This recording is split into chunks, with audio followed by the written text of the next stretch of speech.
Hey everybody, it's Romania Black. I think from now on, just assume that I'm dreading each and every episode. And not dreading in that I'm upset I'm watching it, dreading in like, it's sort of as if you're watching, you know you're about to watch a car crash and it's going to be horrific and scarring, but you just can't look away because you're morbidly curious.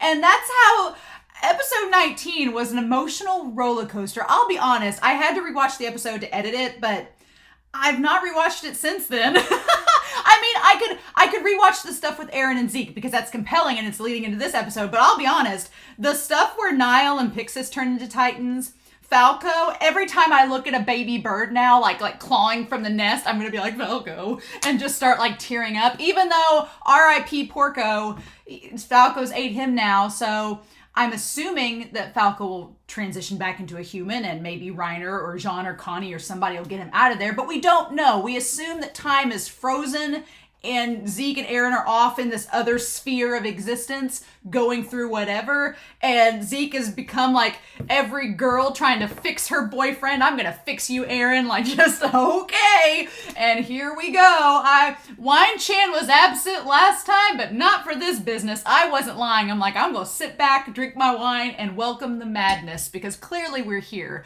If you had told me back in season 1 that the events of episode 19 were gonna happen, I would have laughed at you and been like, why am I watching this series? But no, I love it. So I have lots of notes from episodes 15 and 16 on YouTube and from episode 18 on Patreon. There is two specific notes that I'm going to save for the discussion because they're pretty big chunks and I feel like they'll probably tie in there somewhere, but I do have a lot of notes. This is going to be a long intro. Y'all shouldn't expect anything less.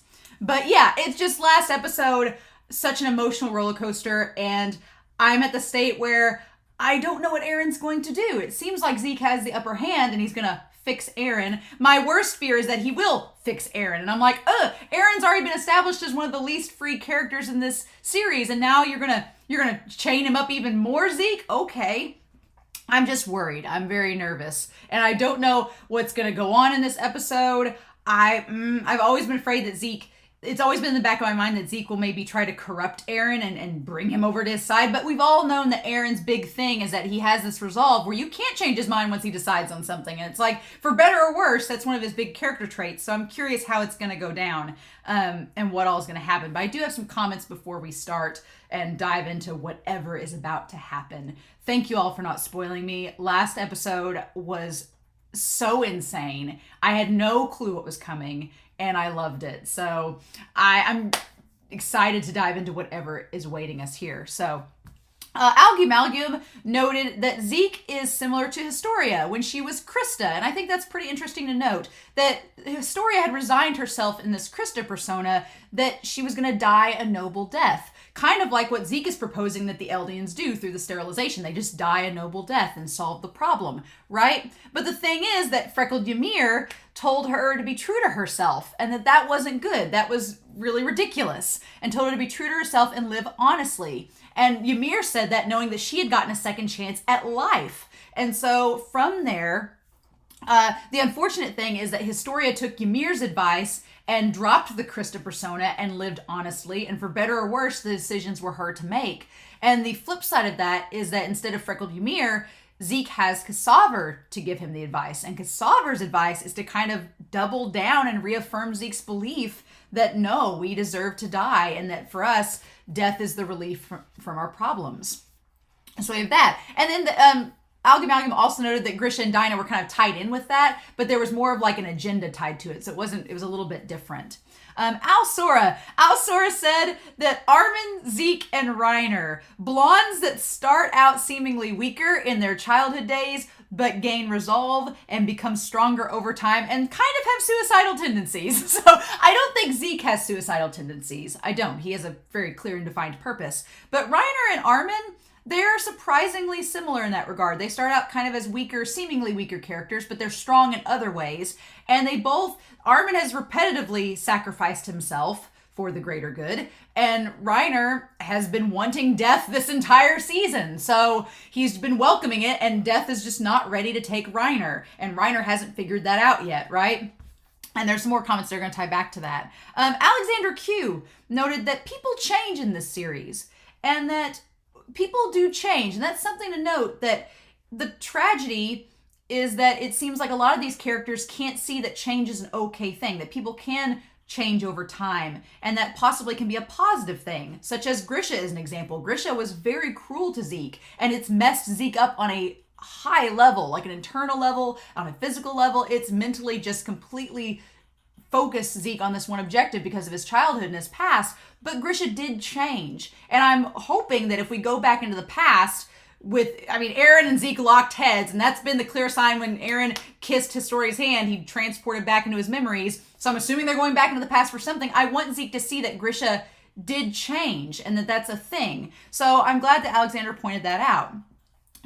Zeke had told Cassava that he would remember him as a Titan, which was just what Dinah told Grisha. I was like, wow. I didn't put two and two together that Zeke, he said that he would remember Cassava even when he was a Titan. And Dinah said that exact same thing to Grisha. So the apple falling not too far from the tree. Polygon noted in episode 18 that Armin, the reason why Yelena was making that murderous troll face that was ridiculous was because he slipped up. In the jail cell, it seemed like he was totally on board with Eren, Zeke, and Yelena's plan, but when he got outside, he said they had no other choice, and Yelena was like, excuse me, did you lie to me? And that was the did you lie to me? I could kill you face that is haunting my nightmares now. So there we go from there. I am going to go back to Demok90, your comment after the discussion. Cosmin Tiku's noted that Yelena's conversation in episode 16 in the dungeon maybe hints that Historia chose Farmhand Kunin to get pregnant and was not advised by Yelena, because Yelena makes the note that it's it's a fortuity that Historia has been blessed with an heir. And the way she described it made it seem like she didn't give Historia that advice, that Historia chose that on her own. So I do like that in some regards, because it means Historia actively was in charge of her own destiny. Yelena didn't force her into it. Make that what you will. Wushin Sweetbean noted, is Galliard really better as the Jaw than Ymir? I laughed so hard at this, because yeah, the last several episodes, and I don't mean to speak ill of the dead, R.I.P. Porco, but Porco as the Jaw, he used a lot of strength during the Fort Slava event in episode 1, but compared to how Ymir was bouncing around facing on multiple Titans and taking them out and still protecting Historia and the others, I'm very curious, the what if scenario of, was Porco the better choice to become the Jaw Titan than Ymir? And that's interesting in that maybe Marcel had something to it, saying he didn't believe his brother was suited to be the Jaw Titan, that he wasn't going to be strong enough. I'm like, Porco seems to have thought otherwise. He believes he was always better than Reiner, or at least that was his very cool dying words. It makes me curious now if Falco is going to become the Jaw. Again, the bird, the baby bird, its mouth, the Jaw Titan. It should have all sank in. It should have all clicked, but only I'm like, what do we do with that? I'm so curious what Falco will do with this Titan. But the bird, the bird metaphor with Falco, Isayama, what are we doing? But I thought that was really funny. Several of you noted that the music in episode 18 with the Beast Titan is the same as Perfect Game from season 3, only it's very interesting that now the tables have flipped, whereas the Beast Titan was throwing rocks against Erwin and the Survey Corps. Now the Aegrists, which include Flock, are fighting with the Beast Titan using the same music. Same old, right? Christopher Peterson noted that Armin is extremely expressive in episode 18, yes, but that may be a sign that possibly Armin is being more emotional in those moments than logical. And I think that starts to catch up with Armin as him and Mikasa are trudging up those stairs. Armin starts to realize, emotionally, I want to believe that Eren has the best of intentions, but logically, do I think differently? And so I find that interesting. I'm curious to know, we don't know exactly what Eren is going to do different than Zeke. This last episode has made it clear that Eren is not on board with the euthanization plan, but then what is he going to use the founder's powers for, if that's not the case? That's what we don't know and what we need to find out. So it will be interesting to see if Armin's doubts are founded or, no pun intended, or what. Also noted that Christopher Peterson noted out, because I noted in episode 19, or noticed in episode 18, I said Peak was slow, and Christopher Peterson was like, well, she's the only one that's ever dodged Zeke's rocks, and I'm like, she is! Even Porco, who's the Jaw Titan and is supposed to be known for his agility, didn't dodge the rocks. Now, granted, he was leaping right towards them for reasons, but he didn't dodge the rocks. So I was like, oh yeah, huh. Okay, good point, fair point. But also, Peak was being a little bit more strategic in avoiding the rocks, whereas Porco dove head first. That's been one of Porco's big attributes, and maybe why he's kind of ill-suited with the Jaw Titan is that Porco can become hasty, and because of that, it leads him to make very decisions that get him into trouble faster. So him jumping and running into danger, it reminds me a lot of Eren in season 1, where he just jumps right in and he suffers because of it. And then Nifty Little Name and Null X both pointed out, and I love this, it totally slipped my mind. Again, shipper goggles, I wanted to support Porco and Peak so bad, and Isayama's already crushed that ship, so what do we do? But they noted that in episode 16, Peak wasn't lying. Eren asked, where is the enemy? And she said, there. And yeah, you could say that she was pointing to Eren and saying Eren's the enemy, but she was also pointing to the exact spot that Porco was at. And he jumped right out. So Peak technically didn't lie. I'm like, oh, look at you, Peak. Look at you doing a little double one there. That's nice. So yeah, thank you guys for pointing that out. And so I have more notes from a couple other commenters, but I want to wait until after this episode because I feel like they're thematic things that are going to tie in to the entire episode as a whole. So I do want to wait on that. I will note one thing. Sasha Purvis noted this about Mikasa in that scene with Louise. And I think this is very interesting. And I hadn't even thought about it this way. But Mikasa in that moment talking to Louise, Mikasa's been dealing with this crisis of separating herself from Eren and trying to develop her own identity and prove that she is not tied to Eren. It's her own identity and her own love for Eren that spurns her to make her actions, not the blood that she has. And so Sasha Purvis notes that when Mikasa has that scene with Louise, she's seeing a lot of herself in Louise. And she's seeing, Louise is dedicating herself to Mikasa, being like, you were my hero, you saved me back then, I want to follow you and help you with this cause. And what Mikasa is seeing is a mirror of herself. She's seeing in Louise's devotion towards Mikasa the same devotion she had towards Eren for saving her back then. And because Mikasa, she's so disgusted by this idea now that she's mad at Louise because she's just seeing herself in that moment. And that's so awesome that Isayama puts that out there. And so in her taking off the scarf and putting it aside, she's saying, I'm separating myself from that, and I'm going to be my own person, and I'm freeing myself from that imprisonment of that bond and that tie. Now, do I think the scarf is going to come back? Yeah, I think Louise snatched it up and she's going to give it to Mikasa at some point again, and there'll be some kind of moral thing get brought up, but we don't know when that's going to happen. I haven't seen Louise in this battle the last couple episodes. After they all geared up, I haven't seen Louise since then, so she could have been eaten by a Titan for all we know. We don't know exactly where she is. She could have got knocked down by Peak. We're not sure. So, in any case, I've only talked for 13 minutes. Yay! The other comments I have are probably going to take up a good chunk of time, so there's that. But I'm already sweating, and I have wine, so it's a typical night with Wine Chan and Attack on Titan. But yeah, I am still skipping the OP. I've got to remind myself. I think it's like 5 minutes in. I am still skipping it, so I've just got to mentally prepare myself. But the last couple episodes, I've been not ready for this. But it's the weirdest feeling. I'm not ready, but I want to watch it so badly. And what can we do about that? So in any case, I'm excited. I do want to thank Giblet Mortuary. Giblet Mortuary, thank you. So far for episodes 17, 18, and 19, I used Crunchyroll, and it was great. We didn't have any lag. I was like, waha! But Giblet Mortuary offered to give me some download files of this, and I was like, thank you. So I'm going to try out the download file, and hopefully all goes well. I have a VLC player, so that's helpful, but they were like, here, this way you won't have any lag, and I'm like, oh. So hopefully that will help. I'm excited about that. But in any case, thank you very much for sharing that. I really appreciate it. So yeah, let's dive in and just see what happens and go from there. So we're going to start this episode of episode 20 of season 4, Attack on Titan, here in 3, 2, 1, and I'll see y'all on the other side.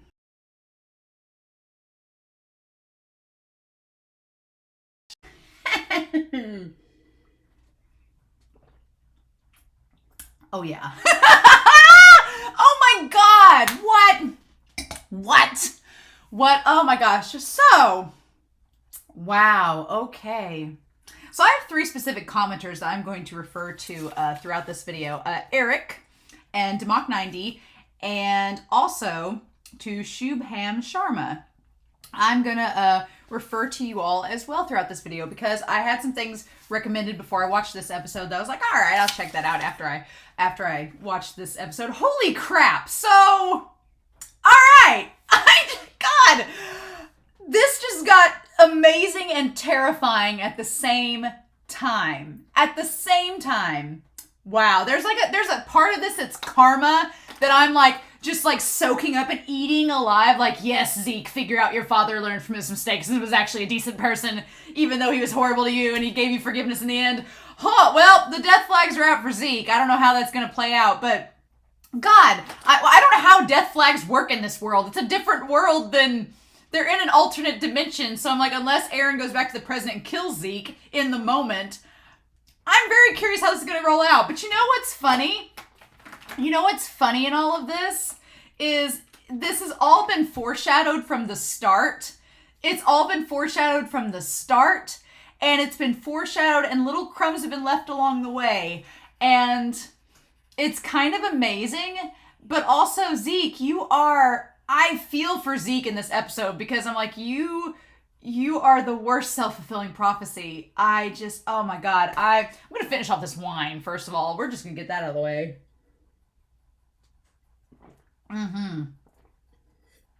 Top that sucker out because I feel I'm going to need it. You know what? I actually had, Eric was like, you might be, so to put it in perspective, Demok90 had a comment from episode 16 talking about Eren versus Zeke and their perspectives about civilization and humanity. And I was like, okay, cool.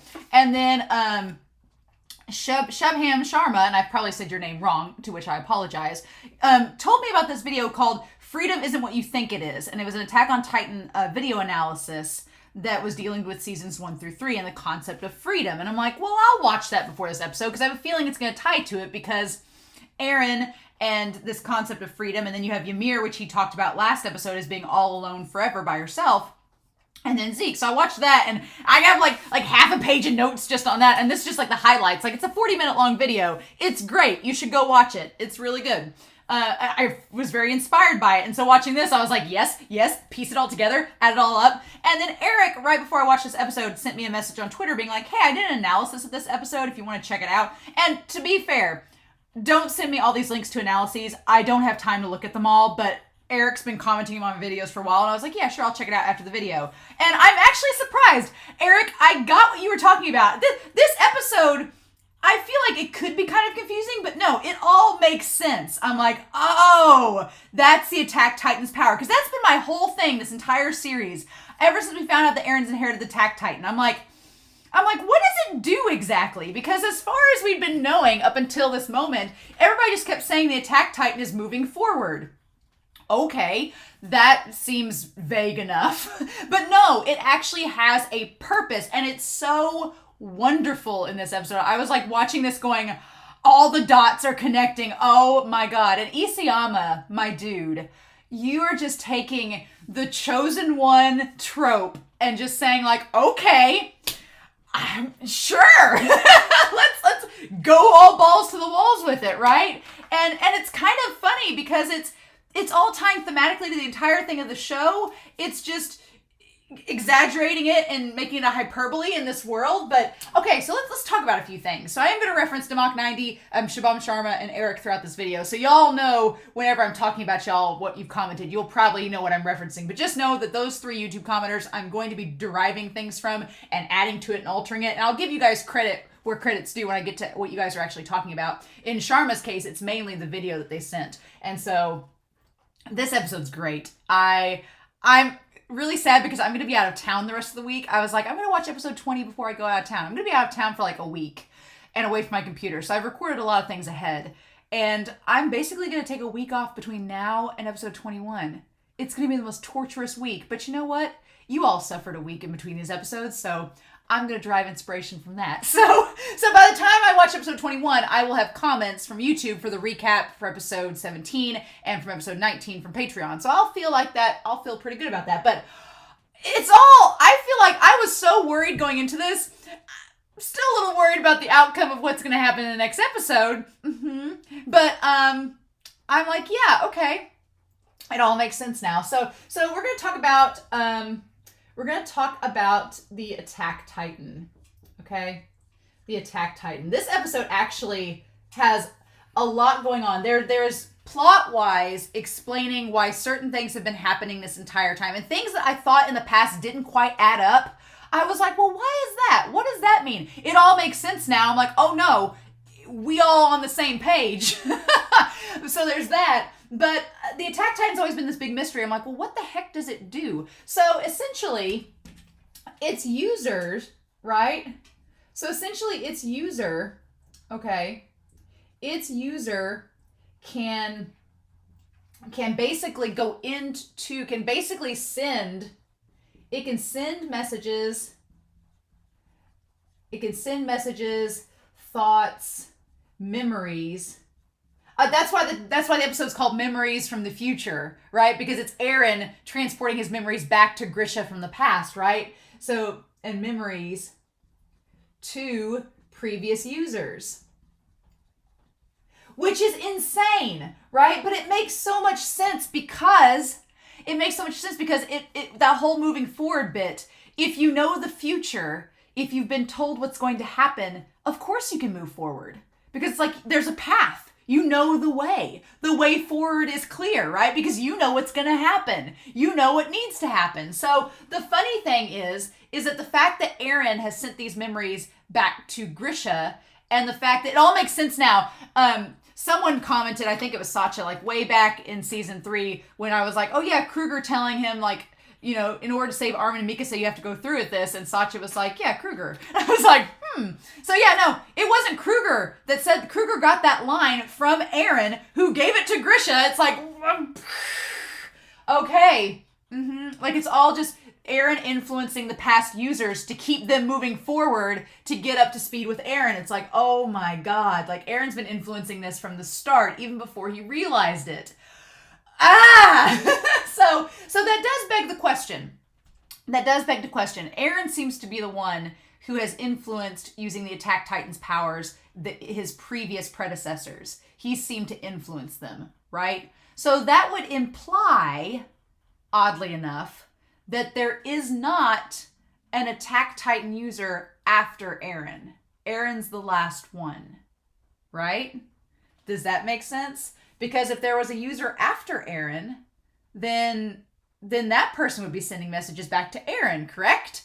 Unless there is someone that's sending messages back to Eren. We don't know that, right? So the question that I have on the table, and I don't want an answer to this because I want to be surprised, but in the back of my mind, my question with the Attack Titan, is Eren the last Attack Titan? That is the question, right? Is he the last one? Because theoretically, if there was one after him, if his powers transferred to another person, then that person could go back and influence Eren. So that's the big question, right? Is Eren the last Attack Titan, or does someone else inherit it after him? Because if he's the last one, it makes sense how he's been influencing all the previous Attack Titans to get them to this point. And what's funny is that way back in season 3, we all were talking about this, but I'm going to put it up here. Old Flock knew what was up. Our Burger King knew the writing on the wall. He was sitting there going, Eren, I bet you always think you're right. I bet you always think you're right. And he does, because he can see into the future. He knows what's going to happen. So this is curious, right? I'm going to just put a little thing by there. That's Flock's little quote there. That as soon as the whole Attack Titan powers came up, I was like, oh my God, Flock may have actually been right about something. So the Attack Titan, it can basically influence its previous predecessors, and the whole idea is to keep moving forward, right? To keep moving forward. And in a way, if you think of it in a non-ominous way, it would be kind of like, it'd be inspiring to know that if you did inherit the Attack Titan, you wouldn't be afraid of the future because you wouldn't be afraid of the future because you would know that things were going to be okay because your future self is telling you. So that explains why Kruger was going forward with the mission. He's like, no, I know going forward that there's a chance that I have to keep up with this mission. It's going to work because I've seen into the future. The future has contacted me and let me know it's going to work, right? Through the paths. That's the thing. It's not quite time travel in a sense. That's the funny thing, because time travel, the thing about time travel is that time travel alters, if you look at a time travel narrative, it's altering all of the other aspects of that physical world, the interactions with those people. And like if I came from the future to my former self and someone that was standing next to me saw me, then it could alter the entire future. There's other shows like Link Click, things like that deal with this whole idea and concept of messing with time in the past, and that it alters the future. The thing that's clever about this that Isayama does is that Eren, because it's just through memory, because it's just through the vision of one person, it's through the Attack Titan that this happens, that only the Attack Titan is affected. So it's not really a time travel thing necessarily, it's more of a psychological thing. It's that the Attack Titan, whoever is possessing it, is seeing its future vestiges come back and give them messages from the future and say, look, here's what you've got to look forward to. This is what's going to happen. And kind of, in the weirdest reverse Uno card scenario, kind of controls them. It's so crazy. I'm so hyped up about this if y'all didn't know. I was talking about in the recap the idea that, well, I guess that Eren doesn't have his own king's will because he's not being influenced. No, it's kind of the reverse of the king's will, right? You have old Karl Fritz. God, this is amazing. You have Karl Fritz, right? And Karl Fritz was imposing his will on future generations, right? Saying, look, this is what you will or will not do. And we see that absolutely put through by Frida. We see that happen. In Eren's case, it's kind of the opposite. In Eren's case, he uses his will to affect past generations. So and you saw his eyes glow green when he was talking to Grisha. So it's like, no, he was telling Grisha what to do. And it's kind of insane that, Eren's the one pushing his will on the past generations instead of Karl pushing his will on the future generations. It's kind of incredible, really, if you think about it. I'm like, oh my God. But it's this idea, we're going to keep coming back to it, the idea of oneself. I'm going to say oneself, freedom, we're going to tie back to this, freedom, and the whole idea of the chosen one trope.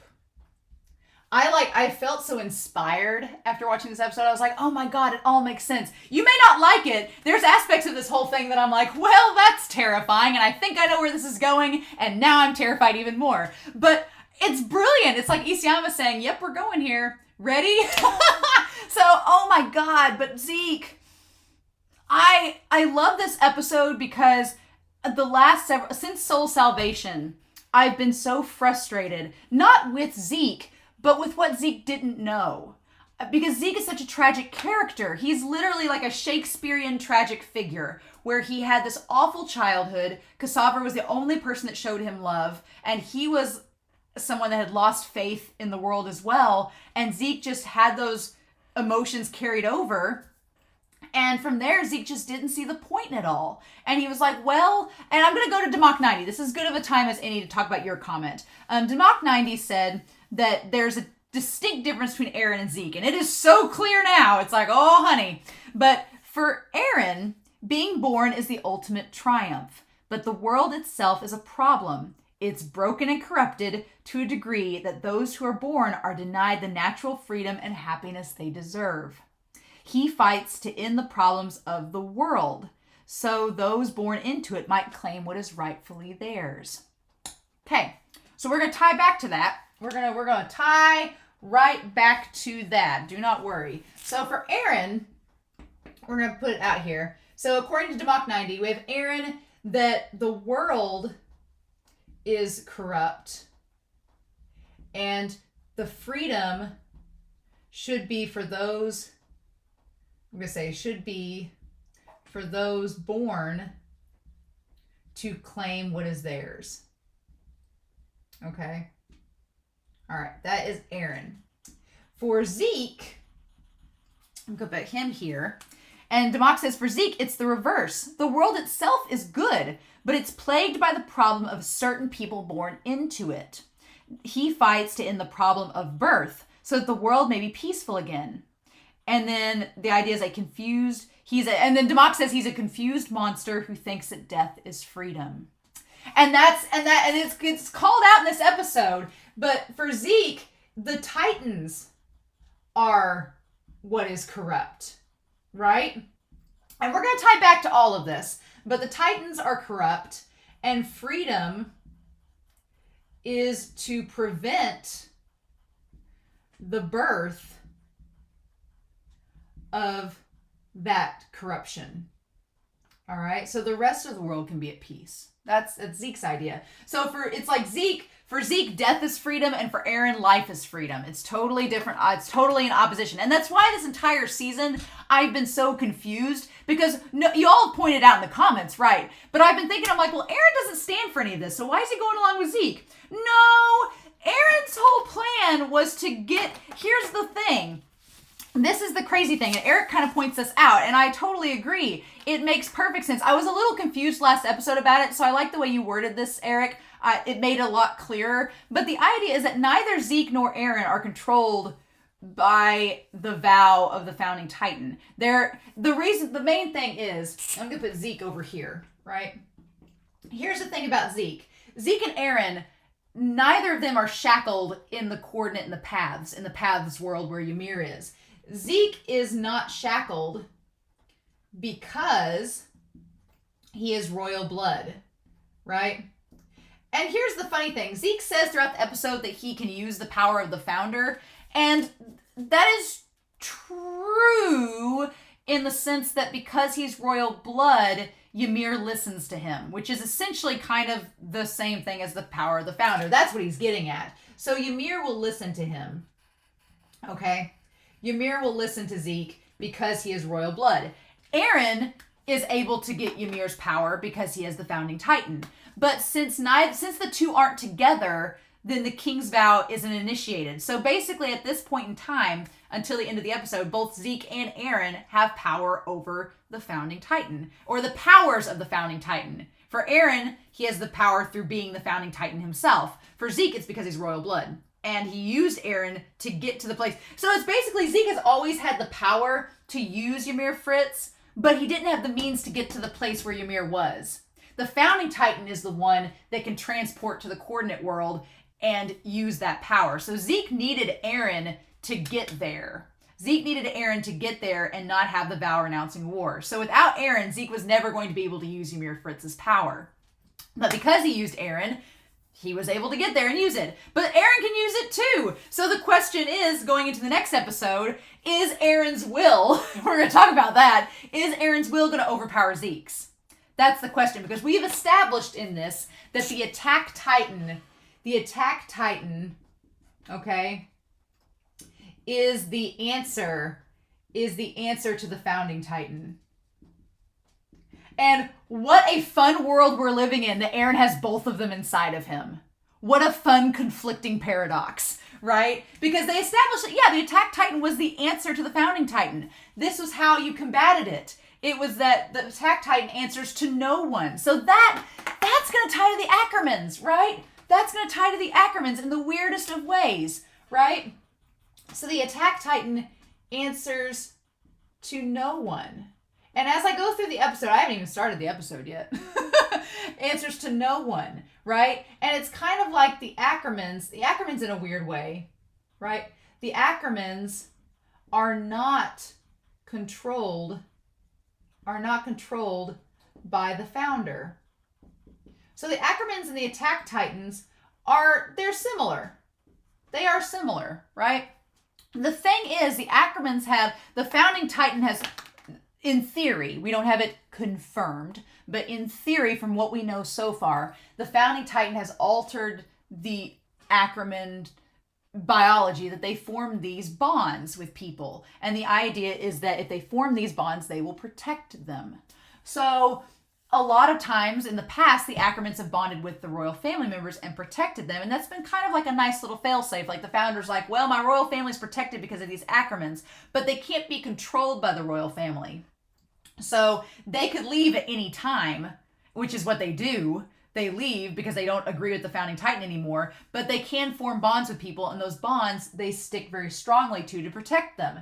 It's funny because that's the main difference between the Ackermans and the Attack Titan. The Attack Titan answers to no one, so they don't have to form bonds with anyone. It's just for themselves, right? And we'll talk about this. That will kind of relate to Sharma's freedom video that he shared, that I'm like, yes, please. We'll connect to all that. But this is just fascinating. I'm like, yes, Isayama. All the mystery box stuff is getting explained. It's all coming together, and I'm like, okay. And I feel like there's going to be more to it in the next episode, but I'm getting where we're going. And I'm like, okay, everything's slowly lining up, right? It's slowly lining up. Okay, cool. So, with that being said, let's start this episode proper, right? Let's start this proper and see what happens. So I like that Zeke, it's not satisfying. I'm not going to say it's satisfying. I know a lot of you like Zeke as a character, but Zeke's whole thing is that, again, Zeke's biggest downfall is how much he underestimates things. How much he underestimates and takes for granted, right? And you can kind of tie that to his plan, that he takes for granted that every Eldian is suffering and wants death, which we've seen is not true in this world. There's many characters that are fighting for survival because they want to live, but Zeke believes that they'll just suffer if they stay alive, which is true in a sense in the large scale of society in this world. He's not wrong, but Zeke underestimates a lot of things. He takes a lot of things for granted, and it kind of gets thrown back in his face in this episode. And in the craziest way, I wanted to laugh at a time because I was like, Zeke, honey, it seems at first, and again, I'm going to tie this back real quick because I spent the last episode, back in episode 18, I talked about how Eren and Falco were different and similar, right? Okay, talked about that, correct? So here's where where's my marker? Where are my markers? I'm going to bring Falco up and put Falco over here. Hi, Falco. He's got a little bird by him. So again, Falco and Eren, very contrasting characters. There is a little comparison here that you have the dream or reaching for the bird, right?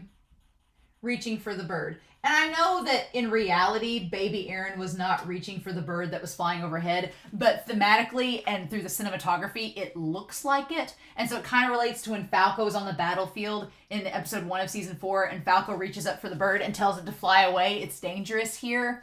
Here we see baby Eren reaching for the bird as well, in a similar gesture that Falco does, right?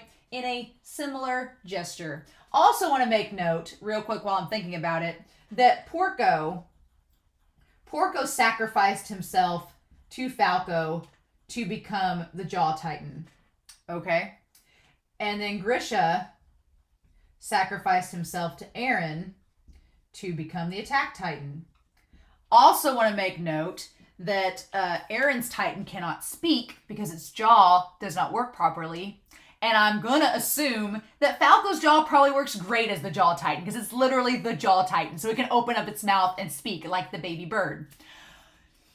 Comparisons and contrast. I just find that that's so fascinating that we've set up this thing. I'm definitely in the camp that Isayama is making Falco and Eren have these differences that are very stark for a reason. And until we go back to the present timeline, I'm not going to know what that is. But I just think that it's being set up here, and it's great. But getting back to Zeke in all of this, oh my god. Yeah, we go back to Shiganshina, where it all began. Why not?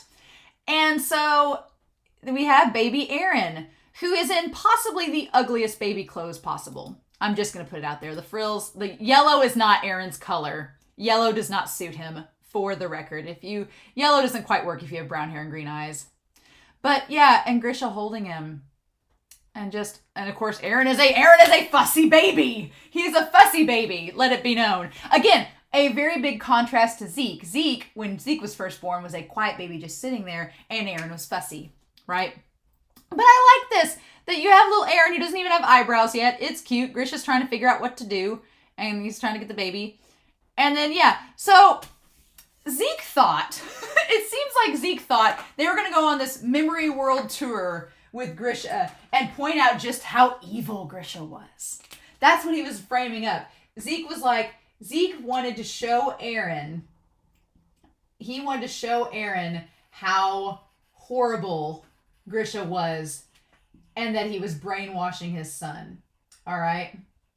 And as soon as he said that, I was like, you are in for a rude awakening, sir, because Grisha, for all of his faults, and I'm not a Grisha fan, first and foremost. Grisha did some terrible things in his previous life, in his first life with Dinah and Zeke. But the thing is, and like we noted before this episode started, he learned. He figured out he did something awful. And so to atone for it, he decided to become a better person. And it ties back to the idea that these characters in this series, I feel like it's easier for us as the audience to frame this in a black and white context. Like, people are, like, all Marleyans are bad, and Magath and Co are bad because they're the enemy. But that's not true. We've spent this entire season, and this whole series, in fact, realizing that the world's just a big shade of gray. That there are bad people, sure, that do awful things and kill and murder people when they should not do that. But there are also people that are doing things for their own reasons. And until we know the full context of it, we can't necessarily judge them. And so, yeah, you can judge Grisha for what he did to Zeke in his childhood. Absolutely. But we can't deny the fact that Grisha did try to atone and become a better person. Did it change things for Zeke? No. Did it make those things better? No. Did it have a deep impact on this entire story? Yes. And so the moral is you shouldn't do that to begin with. Grisha shouldn't have been like that from the start. But the story is framing it in that he was, and he changed. And Zeke just thinks that he's just going to show Eren these memories. And then, yeah, you get this beautiful scene of, like, Grisha trying to calm down baby Eren with Carla. And Zeke's first words are, he looks happy for someone who cast his previous family and friends into hell, that is. It's like spares no punches. Zeke is like, I'm going to just start out with this. And then I absolutely love Eren's like, why are you showing me this? And he's like, so that you understand that how Grisha Yeager brainwashed and planted the seeds of nationalism in you. Zeke's all thinking about the whole nationalism angle. And I'm like, oh, honey, by the end of this episode, I'm like, we're way beyond nationalism. That's not exactly as surface level as we're going with this. And Eren's like, I wasn't brainwashed. And Zeke's like, I'll show you as much as it takes. And it almost becomes comical in this episode with how much Zeke shows him. And it just, instead of influencing Eren further and further, it influences Zeke. And it's like, oh no. And so I do want to make note here that Eren watching his mother this whole time, it's heartbreaking because Eren is looking at his mom being like, these people loved me and cared for me. And they're gone now because of the way the world is. Because the world is corrupt.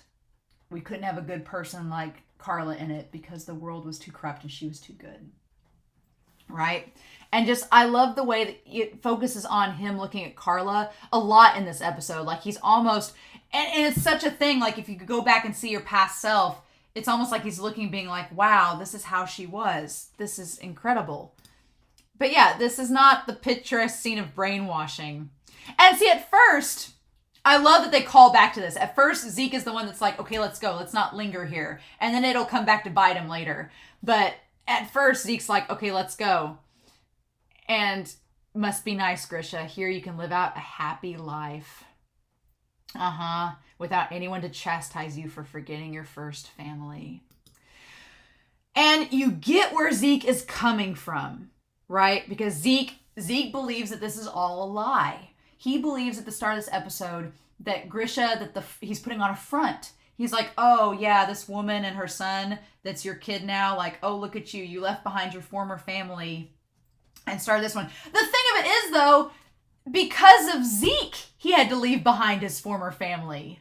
That's the crazy thing. Zeke is tied to all of this.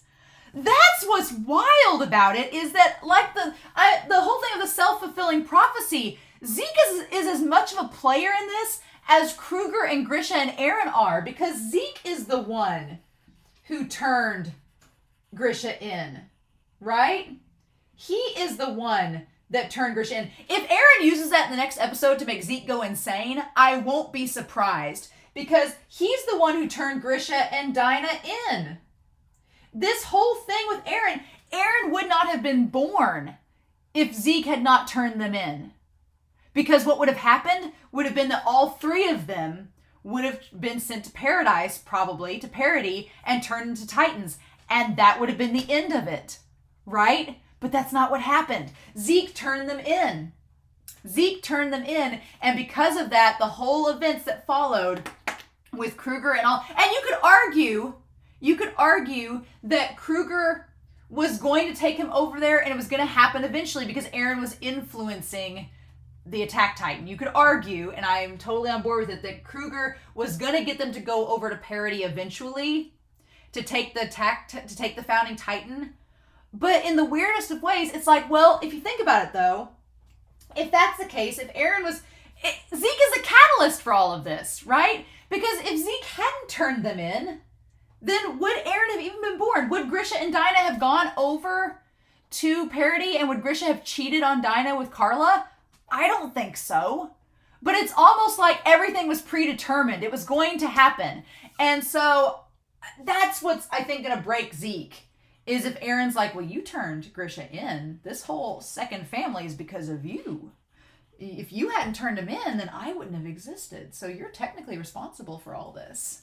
Like, I'm just, it's bonkers. I love it. It's bonkers. But yeah, Grisha, the only reason Zeke chastises him, Zeke's like, well, no one's here to chastise you for forgetting your first family. But it's like you expected him to go back for you. You didn't want him. You turned him in. You left him. So it's like, and I'm not blaming Zeke. I feel awful for Zeke in this episode because Zeke goes through the ringer. Zeke goes through the emotional ringer in this episode, and it's like, oh, honey, you don't know. Like, oh, you don't know what's about to happen. And I feel bad for Zeke. But it's just, he's so condescending in this first scene with reason. As far as Zeke knows, Grisha is going to brainwash Eren once he's of age. Once he can start learning, he's going to brainwash him. And for now, this is just a facade. This is just a happy little paint layer that's going to get peeled off as we go. And that's what Zeke believes. And as soon as he says that, he's like, even if you forgot about the son you already had. And I love this scene and this moment because Eren looks over at him with such judgment. Eren's like, excuse me? And the thing of it is, by this point, we know that Eren is going back in time and seeing his father's memories. And he's going back and giving these memories and these messages to his previous predecessors. And so Eren knows from looking back, from that day, from looking back in season 3, episode 20, Eren knows that Grisha loved his son, that he did. And he may have been an awful father, and he was. A lot of people in the comments have been saying that Grisha never loved Zeke. I don't believe that. I believe that Grisha did love Zeke, but he was so misguided by the restorationist ideology, and he was so driven to make Zeke the chosen one, that he let that trope, that idea, consume him, and it affected his parenting, it affected his attitude, it affected his outlook on life, his drive and focus. It affected everything about him to the point where he lashed out and took it out wrongfully on Zeke and affected Zeke. So, but I can't say that Grisha didn't ever love him. And when he says, you forgot about the son you already have, I'm like, no. He kept that photo of his wife and son. He never forgot about Zeke. And I think that while he was there on parody, he thought about him all the time, which we find out later. But yeah, Eren just looks like so contemptuous at him, like just, really? Really? Okay. And then he says, let's go. And Eren lingers for a moment. He lingers and looks back at his parents. And the look on his face, Eren, that look on his face when he's looking back at them, he's just like, no, like, you had me. I was born into this world. The idea that we're all chosen ones because we're born in this world and we're special. Like, that look is so interesting. That look that Eren gives back. It's so fascinating. And so then we cut forward and we see the moth. I like that Eren doesn't even have little eyebrows. They're just barely little eyebrows. They're little twigs, but he's learning to walk, right? And then he walks towards Grisha, and Grisha hugs him and holds him. And then Zeke is like, next one. It's just, at this point, I almost laughed at this. I don't know if I laughed in the reaction or not, but Zeke is just like, well, this is a happy memory. No indoctrination here. Let's go to the next one. Like, Zeke is just bound and determined to find the moment where Grisha started to brainwash Eren like he'd been trying to do to Zeke. And he doesn't find it. There is some shades of it, right? And so we see, he's like, here's the moment. He's like, look, Eren, this is the true him. Him with this. And he has the bolo. Grisha has the red bolo. Let it be known. But he's like, this is the true him. Him being a doctor and helping this elderly man. But I like that he finds this moment. He's like, he used his job as a doctor to get close to those in power. To hunt down the king and steal the founding titan. Which was true. Right? Which was true. We'll give Zeke the benefit of the doubt here in that, yes, Grisha was looking for the founder. Okay? He was looking for the founder. So Zeke is not wrong here. It seems like such a happy moment, but we do see later on a scene that does prove that Zeke is right. That, yeah, Grisha was still looking for the founding titan this whole time. The difference is he wasn't at the same time indoctrinating his son about the whole ordeal. But he was still trying to hunt down the king and steal the founding titan. And he's like, if he slipped up, his wife and son would suffer. And it almost looks like Eren is smiling in this moment. Does it not to anybody else? At this moment, I was like, oh, it looks like he's smiling. Like, Eren's just like, oh, is that what you think? Okay, cool, sure. Because at this point, we know that Eren has gone back in the past and told Kruger to tell Grisha that you have to see this through. In order to save Armin and Mikasa and everyone else, you have to see this through. So that message has been what's driving Grisha forward. The irony is, Grisha's own flesh and blood son delivered this message back before his flesh and blood son was even born to give to Grisha. So it's almost like Eren is smiling in this moment because he's like, yeah, I'm telling Grisha to do this. Like, I've told Grisha to go find this information. I'm the one pulling the strings here. So yeah, it's great. It's great. It just looks like a smile, and Eren's just like, But he continued nevertheless.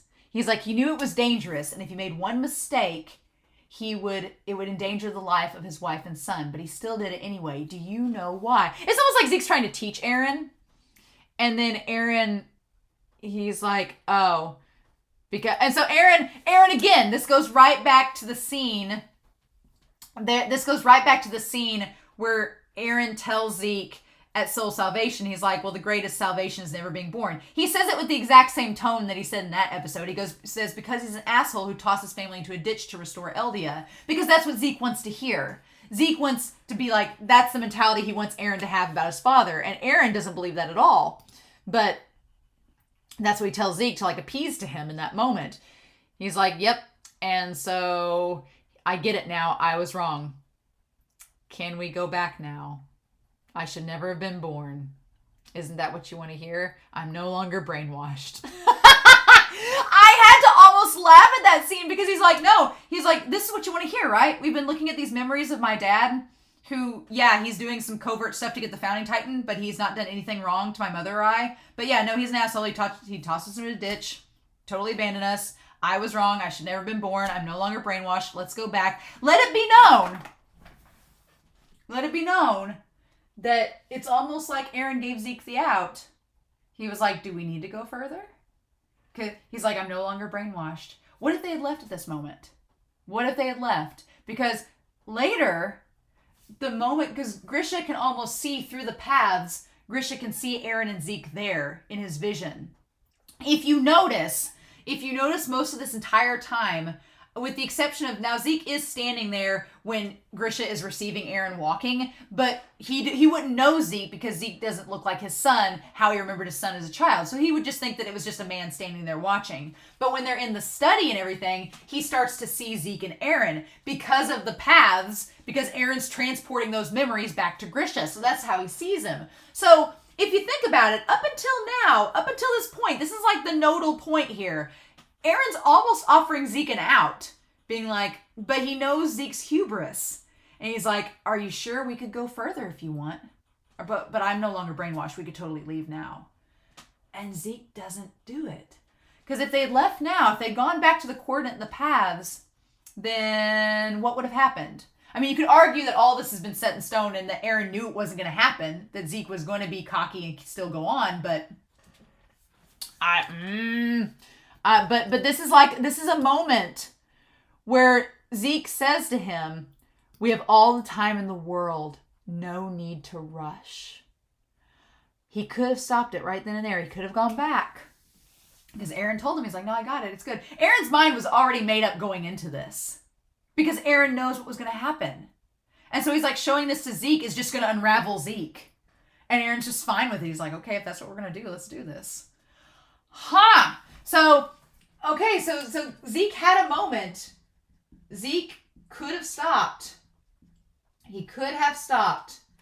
But he kept going. And the thing about it is that Zeke, they're going through his memories, but Zeke doesn't necessarily know what the next memory is. He just knows, like, okay, we're here now. Look, we figured this out. Okay. No need to rush. And I like in this scene, throughout this entire flashback, Zeke is in a dusty, beige colored trench coat that is on the lighter side, and Eren is shrouded in like black and darkness. And we're going to tie that back to the black and darkness. We're going to tie that back here at the very end of all this, because, oh my God. This episode's sending me. But yeah. So then we cut back. So we go through a lot of memories. And I like that the more we travel through the memories, the more Zeke slowly, like, he's on the stairs just kind of sitting there like, I was like, none of these are really horrible memories, right? It's like Eren playing with his food while his family like laughs around him and has a great moment.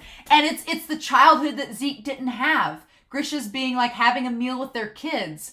And it's not serious. He's not like doting over restorationist notes and all of that, right? And then he has the whole thing with Hannes. Like, they're sitting up top of the wall, and Zeke's just like, okay, another happy memory. And you see Hannes like with the booze bottle, and Eren as a kid in his little overalls, which are freaking adorable. You see that. You see, and then this is the point, okay? He's rummaging through, like, the old man died, the man he was taking care of. He rummages through his files to find where the information is. And in that moment, Grisha also looks nervous. Like, Grisha didn't necessarily want to do this, but he did it. And then we see Kenny making cameos from beyond the grave. I keep thinking that it'll be the last time we ever see Kenny. Nope. It's not. He's got a different hat on, but I'm like, God. And by this point, I guess we could argue that is Uri still alive or is he dead? That's the one thing, like, in the timeline, Frida had only inherited the power. She didn't have it for very long. So when Grisha came down there, she'd only had it for like a year or two. So this might have still been when Uri was alive. Okay. So yeah, he gets the information. He runs into Kenny. And then you see him. Oh, Kenny's in the background there. He's walking past Kenny. So Kenny, interesting. So Kenny noticed him. Funny that. Okay. So that could kind of maybe tie into how Kenny somewhat knew Eren in the future. Okay. In the most roundabout ways. That's intriguing. But yeah, again, and if you notice the body language of Eren and Zeke in this moment, Zeke is like this. He's closed off with his body language, and it's just like, it's almost like Zeke is getting more frustrated. Like, okay, where's this going? He's got the information, and Eren's just sitting there like, I already know what's going to happen. So, and again, we have candles, like all the lights in the room and the shadows. I love it. But yeah, Grisha running through with Okay, just walking through. And I wonder if that's how he got the serum. If that's how he got the serum from Kenny, maybe? He had a briefcase with it looked like it could have had the serum in it. Interesting. But he finds the chapel. But this part's amazing. I love this. Zeke is like, wait a minute. And then Eren's like, you're kidding. He tracked it down this soon? Like he found it this early? And Zeke is like, wait. And it's almost like Eren says that on purpose. To be like, because Zeke says, what is this place? Zeke doesn't know. And Eren's like, it's the chapel where the royal family hides. Right? And he's like, it's the King of the Wall's hideout. And it shows him like looking and seeing the entrance. And Zeke's like, it can't be. Grisha stole the founding titan on the day the walls fell. Like that was years from now. And it's like, oh, and Eren just watching him. Eren just staring at him. And Grisha, he couldn't do it. He could not do it. It's the funniest thing. He had the attack titan in him. He had the attack titan, but he was tied to his family, right? He was tied to his family and he couldn't do it. He actively, and it looks like it's taking everything in him to not go down there, but he doesn't. That's the thing. He does not do it. And Zeke's amazed, but Zeke is like, wait, what? And Grisha, he leaves. He's like, no, I can't do it. He's like, my constitution, I can't do it.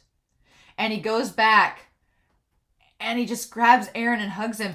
And there's a moment. So you have to wonder too. You have to wonder too, Grisha, knowing what Eren has told him from the future, he went down there and he could have got the powers then. But he caved. He had a moment of weakness and he couldn't do it. Or, so, God, this is the interesting part. There's a part of you that thinks, okay, as the audience member, there's a part of you that thinks, okay, did Grisha not go get the founding titan powers then because, did he not do it then because he had a moment of weakness and he wasn't ready to give up his family yet?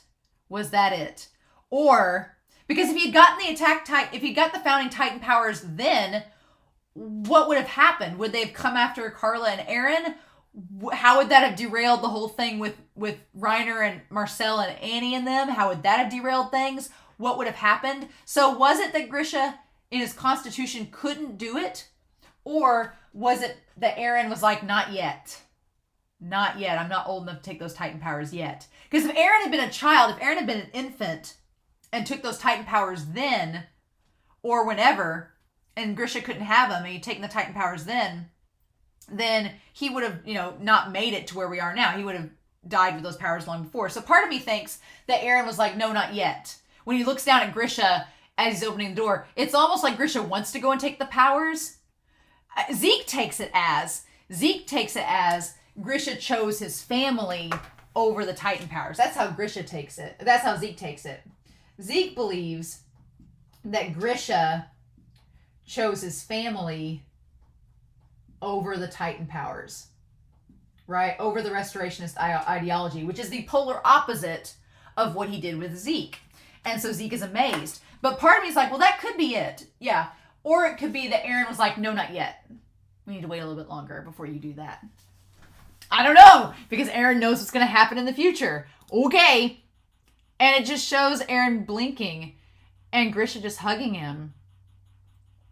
And Zeke, and Zeke flashes back to how Grisha looked before with him. He flashes back to the moment where Grisha had such contempt at Zeke and was just like, you're not doing like what you're supposed to do. And that's why he was so cold, right, towards Zeke. And then you cut to this moment where it was the polar opposite and Grisha chose to go back to Eren and Carla rather than fulfill the mission. Or so it seems, right?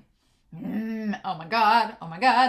And it's like Zeke's having just the most awful realization. And Eren's like, what's this? What's happening? What's going on? And so then we cut to him in the basement writing in his book. And Zeke thinks he's figured it out. Zeke's like, I see.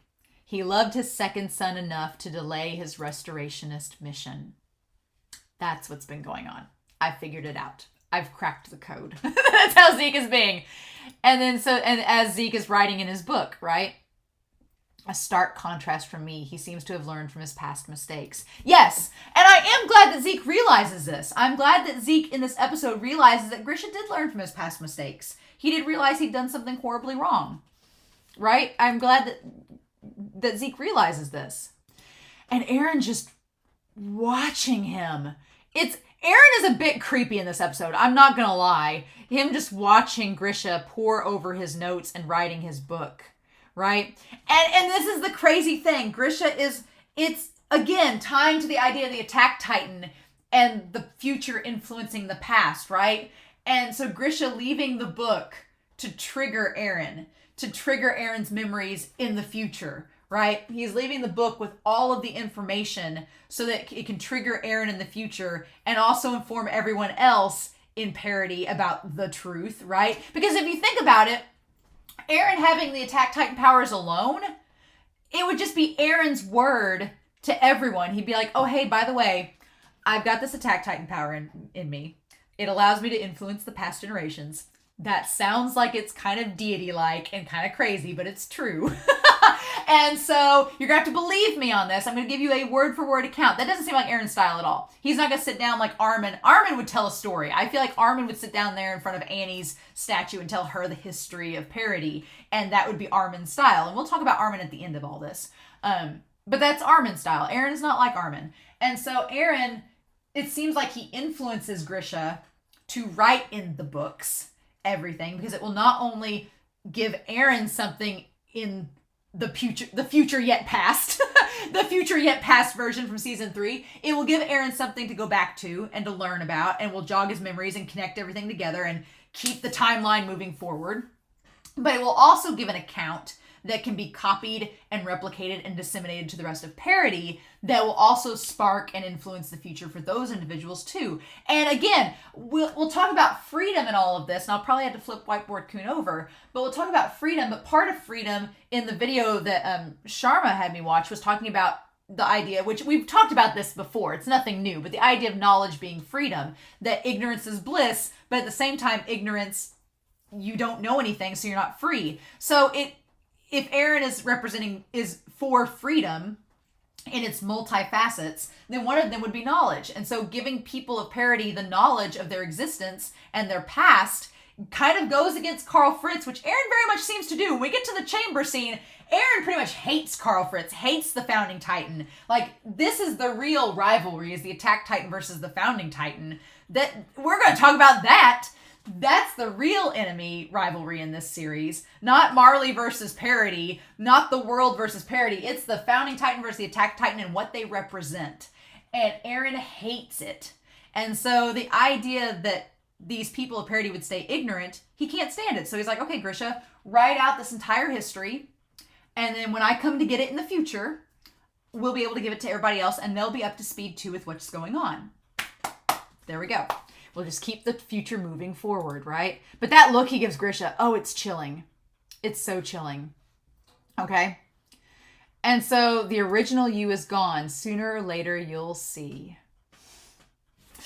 Oh, Zeke, honey. No, the original Eren has been the Eren all along. Attack on Titan. It's the Titans we made along the way, right? So Zeke believes, according to, he's like, you'll see, Eren, the original you is gone. Okay? Which means that, like, he's basically inferring that Eren, he's like, you are a slave to whatever has been happening, this indoctrination, whatever. He's like, you're not free like you think you are. And so he's like, you'll see. I want to backtrack just a hair with that. Because, oh my God. I actually want to take a picture of creepy Eren. I noticed that a lot of you comment, you're like, Romania, you take lots of pictures of creepy images in this show. I'm like, because they're fascinating. But yeah, in this, he says, the original you is gone. Sooner or later, you'll see. And Zeke's still trying to hold on to this concept. And Eren's like, uh-huh. But here's the thing. Eren looks over and he sees the photo that this entire time, Grisha, despite everything that had happened, he still kept that photo. And it's the first photo that starts out the book. It's the photo that starts out the book, is the one of him and Dinah and Zeke. That's the one that starts this whole thing, right? That's the one that starts out this entire thing. And it's funny that it's that picture, because if you think about it, it means he probably kept that picture on him at all times. So again, even though Zeke believes that his father never loved him, it's like, well, but he kept this photo of you this whole time, so he at least had to, in some... Now, I'm not saying it wasn't warped. I'm not saying it was twisted and messed up, because it was, but he did care about you, or he wouldn't keep the photo. But yeah. And Eren's just like, okay. And then that's when Grisha says, I'm sorry, Zeke. And Zeke is horrified. Like, Zeke, we talked about this in all these previous episodes, but Zeke has such a repressed state that he's just wanted to be loved this whole time. Like, all Zeke has wanted is affection and love and family and, like, your basic needs. And it's very much nature versus nurture, right? Eren is a product of nature. Like, this is just, and we're going to see this later on when Eren explains it to him. He's like, no, this is just who I am and how I've always been. Zeke is a product of nurture, or the lack thereof, from Grisha. Eren is a product of just being born, and this is how he's always been. And he's encountered people along the way, but at his essence and core, he is just, this is him. And Zeke is a product of the lack of nurturing in his environment and how people have affected him. Like, Kassavar's nurturing has affected him. Grisha's and Dinah's lack thereof has affected him.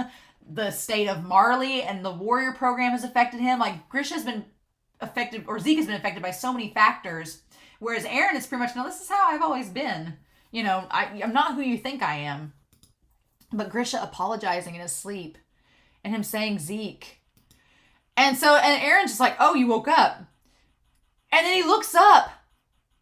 And he says, is that you, Zeke?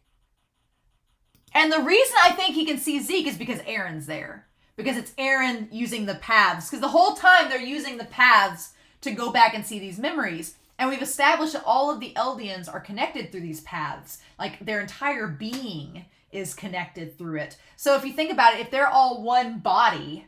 If they're one body and all the nerves and bloods and vessels and everything connected to it, then the memories go along with that as well. So Eren being able to transfer these memories from himself back to Grisha and Kruger, if he's going back and looking at his father's memories, then if Zeke's with him, then Grisha's going to see Zeke too, not just Eren. And if you notice, Grisha doesn't look back, I don't think, and see Eren in that moment. He just sees Zeke, right?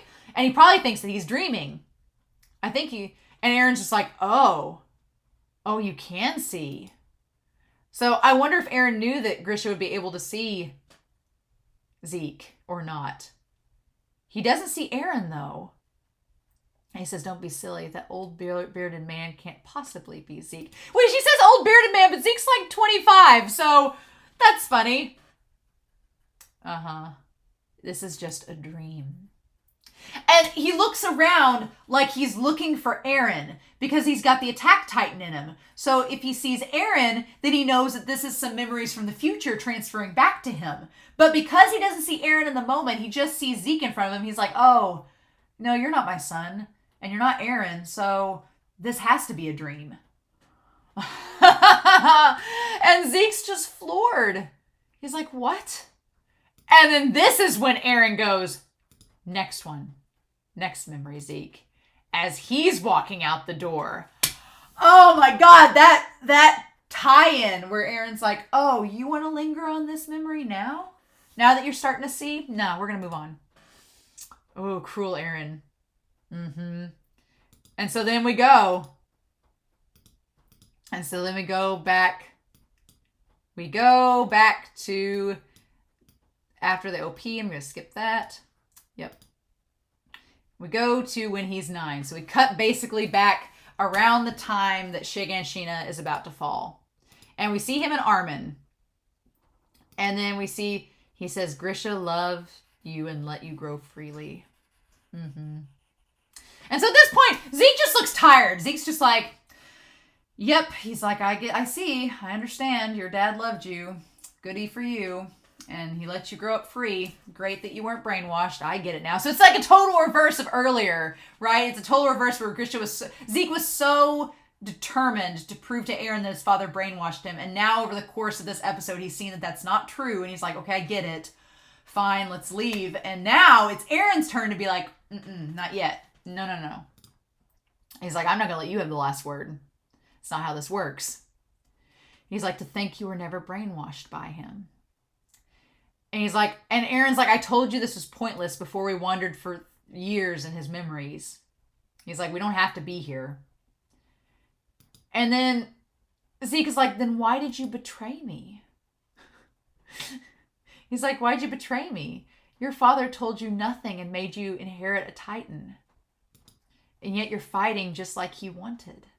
Yeah, because Eren is technically, we've said this in the comments for a long time, that Eren is the son that Grisha wanted back on Marley, and Zeke is the son that he technically wanted here. Now, it's funny. It's such a weird thing that if the situation had been reversed, Eren is the son that Grisha wanted to go take the Founding Titan back and be the chosen one, right? And Zeke is the polar opposite. When he got to parity and needed things to be peaceful, Zeke would have been the perfect child, but that's not how the world works, right? The world's just that cruel, right? So Zeke wants to know, he's like, well, fine. He's like, if you weren't brainwashed and indoctrinated, then why don't you want to go along with my plan? I'm like, like, it's funny, there's still that disconnect, because Zeke doesn't get that Eren's like, I was born into this world, and we're going to talk about freedom. I keep holding off on it, but once I get started talking about it, I know I'm going to derail from this episode, so I'm going to wait till the very end to talk about it. But Zeke's like, okay, well, so our lives weren't the same growing up, but you should still want to go along with the sterilization plan, right? Because it's what's best for the world, right? So why did you betray me? Why did you still do what he wanted you to do? He's like, he didn't tell you anything about the Titans. He kept you in the dark. He kept you ignorant, right? So, but that's the thing. Grisha didn't have to tell Eren about the Titans. Grisha didn't have to, because Grisha's known all along that Eren was going to inherit the Attack Titan. Grisha has known from day one, because Eren told him from the future. He's like, at this point, you're going to give me these powers. And it explains why Grisha is so distraught, why Grisha is so terrified, because he knows that the Eren currently in front of him, when he gives him the shot, has no clue what's about to happen. And that it's the future version of himself that's influencing his father's actions. It is a mind trip. And it's amazing. But Grisha didn't tell his son about the Titans because he didn't have to. Eren was going to find out eventually. And Grisha knew that. So it's wild. It's absolutely wild. And Eren knows this, and so he doesn't say anything. And then Zeke looks over and he's like, why do you oppose ending the conflict? Like, he's like, you're not answering my questions, right? What were you planning to do with the Founder's power? That's the big question, right? I think I have an idea. It's terrifying, but I think I have an idea of what he's going to do with the Founding Titan's powers. It's, I think, become pretty clear in this episode. If not, yeah, and then Eren just looking ahead, looking forward. And he says, I am who I've always been. From the moment I was born. Yep, and we see, and this is when we see that Eren attacking those people to save Mikasa and him killing those people. And I love this. Zeke and Grisha look horrified. Zeke looks horrified. Zeke's like, you killed these people, Eren. And Grisha's terrified because he's like, well, shit. My kid's always been like this. And Eren's like, yep. And so, yeah, he checks the pulse and the guy's dead. And in this moment, Grisha is like, oh my God, he's dead. My son killed this man. And Eren says, you may have thought we were the same, but you're wrong. We're not the same.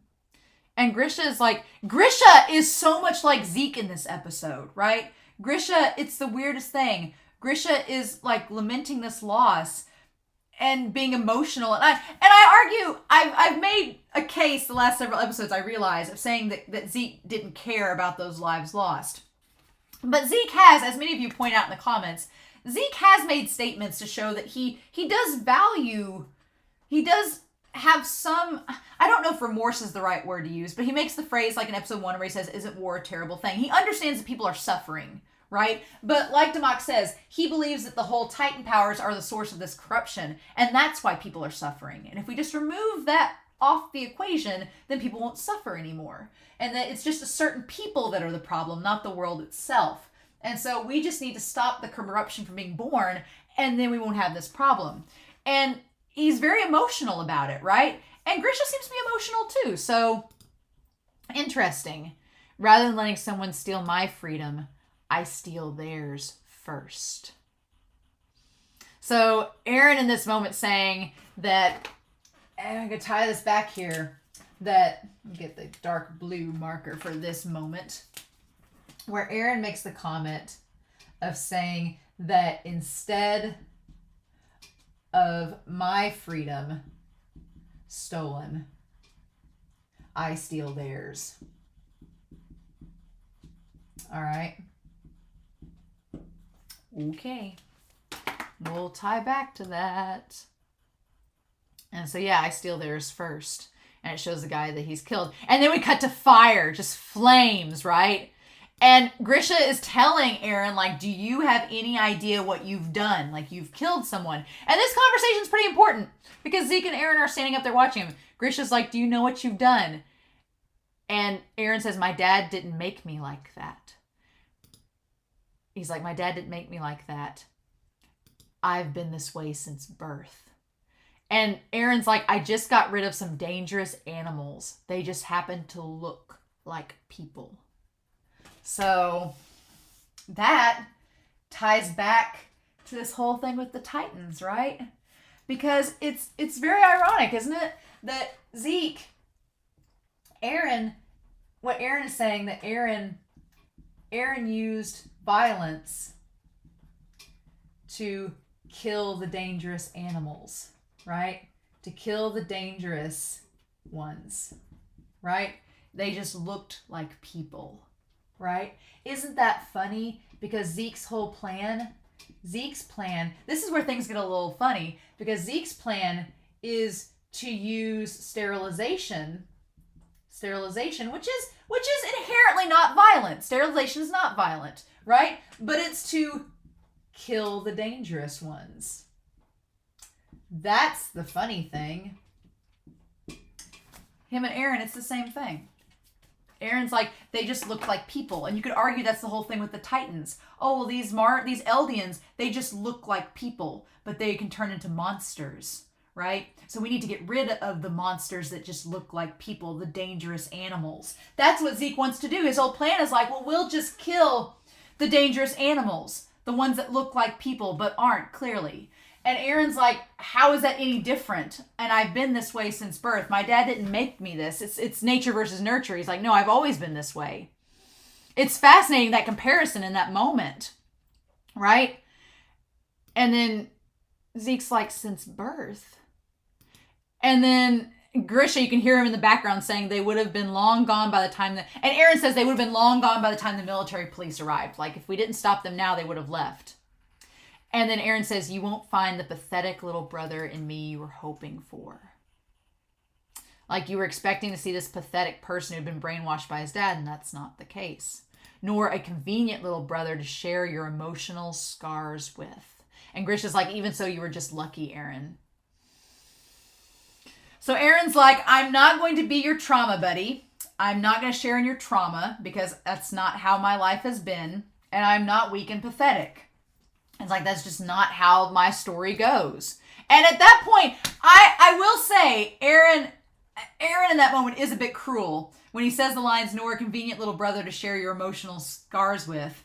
Because, true, Zeke did want, but it's not that, I don't think in Zeke's case it was that he wanted a convenient little brother to share his scars with. He just wanted someone to understand what he went through. And I think in the large part, Zeke, for all his tragedy, Zeke just wanted someone to understand. He wanted someone to understand him. And his only family left, other than Historia and the royal family, and she's the only royal family member left, other than Historia, and she's a distant relative, she's not anywhere near, Zeke just wants somebody to understand his pain and what he went through and why he's making the decisions that he is. And he thought that his flesh and blood Eren was that person. And it's not. It's not. And so that even ties back to season 3 in Midnight Sun. God, Midnight Sun's a pretty important episode in this series, by and by. It's getting more important all the time, right? It's such, God, Midnight Sun, I may have to bump it up on the next recap because it's getting more important in this. Zeke went to Eren and was like, I'll rescue you, I'll save you, I'll fix you.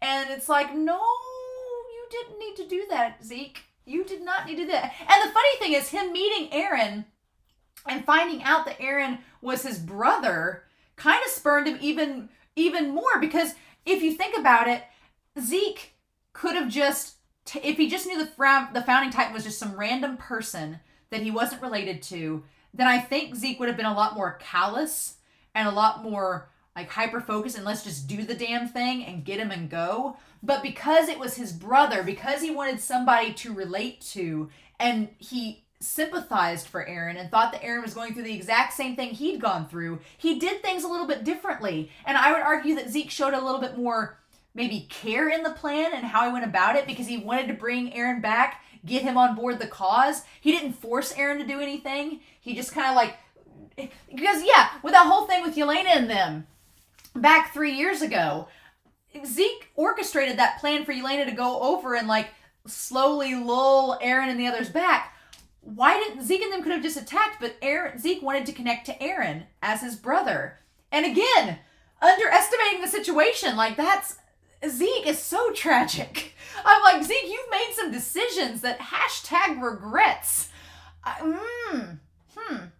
It's interesting, but he just wanted someone to understand him. Not necessarily a convenient little brother. Like, Eren phrases it pretty coldly in this. Eren, like, really is cold about it. Not untrue, but very cold. And Zeke's like, I didn't just want a convenient little brother to share my emotional scars with. I wanted to connect to somebody and understand them and have them understand me. Because the only person that understood me was Cassava, and I ate him. So that's where Zeke's at. So I feel badly for Zeke because, man. And then he leaves and walks away from Eren at that moment. And Eren's like, I'm not done talking. And Zeke just keeps walking. And he goes down. And Eren just like... And then it's funny because we have Grisha talking and Eren at the same time. And Grisha's like, the way you casually threw your life away is what I'm angry about. That you're being a suicidal maniac. It's like that you're casually throwing your life away. That's what I'm mad about. And Eren drops this. Several of you, I mean, Damak said it himself, that he was a confused monster who thought death was freedom. And Eren phrases it as, all I see is a man who can't accept himself. He can't accept himself until he denies his father's wish to restore Eldia. That Eren's like, you're just somebody that you can't deal with the fact of how your father raised you, and you're going to constantly deny everything that he stands for because of how you ended up. A pathetic man still haunted by his dead father. And as he's saying this, Zeke is well out of hearing range, I'm sure. And yeah, Zeke is a haunted man. Because you know that, especially during the events of this episode, you know that Zeke is probably thinking, well, what if I've been doing things wrong? What if I did the wrong thing turning them in? What if that was a mistake? What if it's my fault that all of this is happening? Like, you know, those thoughts are probably running through Zeke's mind. And then that moment that he looks down, and I guess he did hear Eren, because at the moment he looks down and sees Grisha hugging Eren, being like, I'm just glad you're okay. Like, you could have killed yourself. Zeke says, in that case, said man is grateful to his father. For the father's actions opened his son's eyes. Okay, so he may save the world from the threat of Eldia. So Zeke's like, you're not gonna get me, Eren. You're not getting me. Nah. You're trying to get the last word in and prove that you're right and I'm wrong. And Zeke's like, no. He's like, well, fine. He's like, yeah, I may have made a mistake and turned him in, but you know what?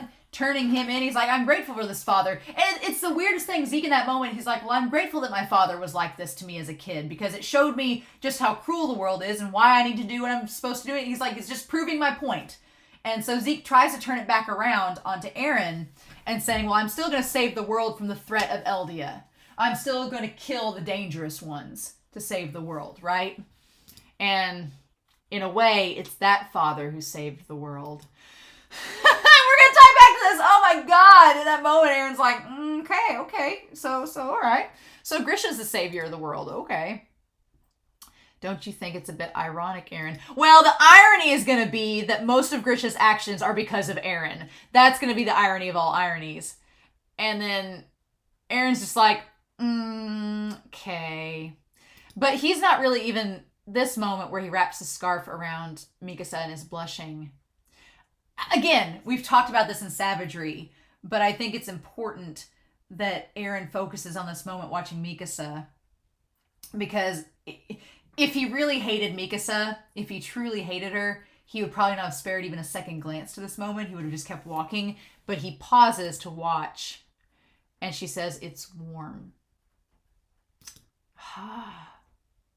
It's warm. Yeah. And that's, I think that's such an interesting line, that he is just him protecting her, wrapping that scarf around her. So then we get Zeke in denial 3.0. And at this point, Zeke is like, listen to me, Eren. He's like, listen, Eren, I have the power of the founder in my hand. Okay. And as he's watching Grisha look after these kids, I can carry out the euthanization plan at any time. And Eren's just like, okay. And again, we talked in the recap, and we talked about Eren joking that if you have to say something out loud, it might not be true. Because we had the whole thing of Eren saying, I'm free, and like holding up his arms, being like his hands being cut and everything. And Zeke's almost like, he's trying to like goad Eren and be like, I can euthanize them all at any time. I've been able to from the start. And so Zeke adds, but I will never abandon you. So, just like Mr. Cassava did for me. And a lot of you said it was like Xavier. I'm still going to say Cassava because that's how the Japanese sub said it, but I can get Xavier too. Just like Mr. Cassava did for me. Before I save the world, I want to save you. And he looks over at the kids playing with the ball, and I'm sure he sees Cassava in that moment, like how he was kind to him. So that's interesting that Zeke is still on this save Eren path, right? Eren has established to Zeke, he's been like, look, we're not the same. My dad didn't brainwash me like you thought he did. We're not the same individuals. You've been basically molded by nurturing. I've been molded by nature. We're totally different people. I'm not going to be fixed by you. And Zeke's like, I'm still going to fix you. And it's like, I just wonder in that moment, because Zeke says he'll never abandon him. It's almost like he's saying, look, even if I was abandoned, I'm not going to abandon you. And I kind of feel for Zeke in that moment, because Zeke's still trying to make a connection. But then it's all going to go, and again, we're getting the sunset. It's all going to go downhill from here. Yep, and then we see him dipping the quill into ink. Humanity has not perished, huh? And again, he's so condescending in this moment. He says, those are some hefty last words to leave behind. And again, the irony of that, I'm like, Zeke, do you realize what you're saying? I know he says some hefty words, but it's like the whole phrase of humanity has not perished. I'm like, how much of that is influenced by Eren? Okay. Humanity has not perished. And it's like, well, Zeke, if we go through with your plan, then this group of humanity will perish. So that's funny. It's funny. It's almost like Grisha's putting the message out there, and as Zeke's reading it, Eren is just standing off in the shadows. But the lantern is on. The lantern is lit. So I'm wondering if those will be Eren's last words, that humanity has not perished yet. I wonder if those will be Eren's last words. That would be interesting if they were. Because there's a lantern lit there, which is our clue that knowledge, lanterns, chairs 2.0, that knowledge is being shared. So I wonder if that will be Eren's last words, that humanity has not perished. I'm still on the boat that somehow, in some way, Eren is the last attack titan, but I could be wrong. I could very well be wrong. But, okay. But he's off in the shadows. And yeah, Grisha touching the photo of his family. And it's the first thing in the book. And him looking down. And Zeke being like, huh. And then he puts it in the drawer, and he locks it. And then he looks at the key. The 3-pronged key. And God, Eren's looking right at him. That is so creepy. That Eren, they've drawn Eren beautifully in this series, but in this episode, some of the looks he gives Grisha are haunting. It's like, he's the ghost of Christmas future. Eren is the ghost of Christmas future. Come back from the future to tell Grisha what to do, right?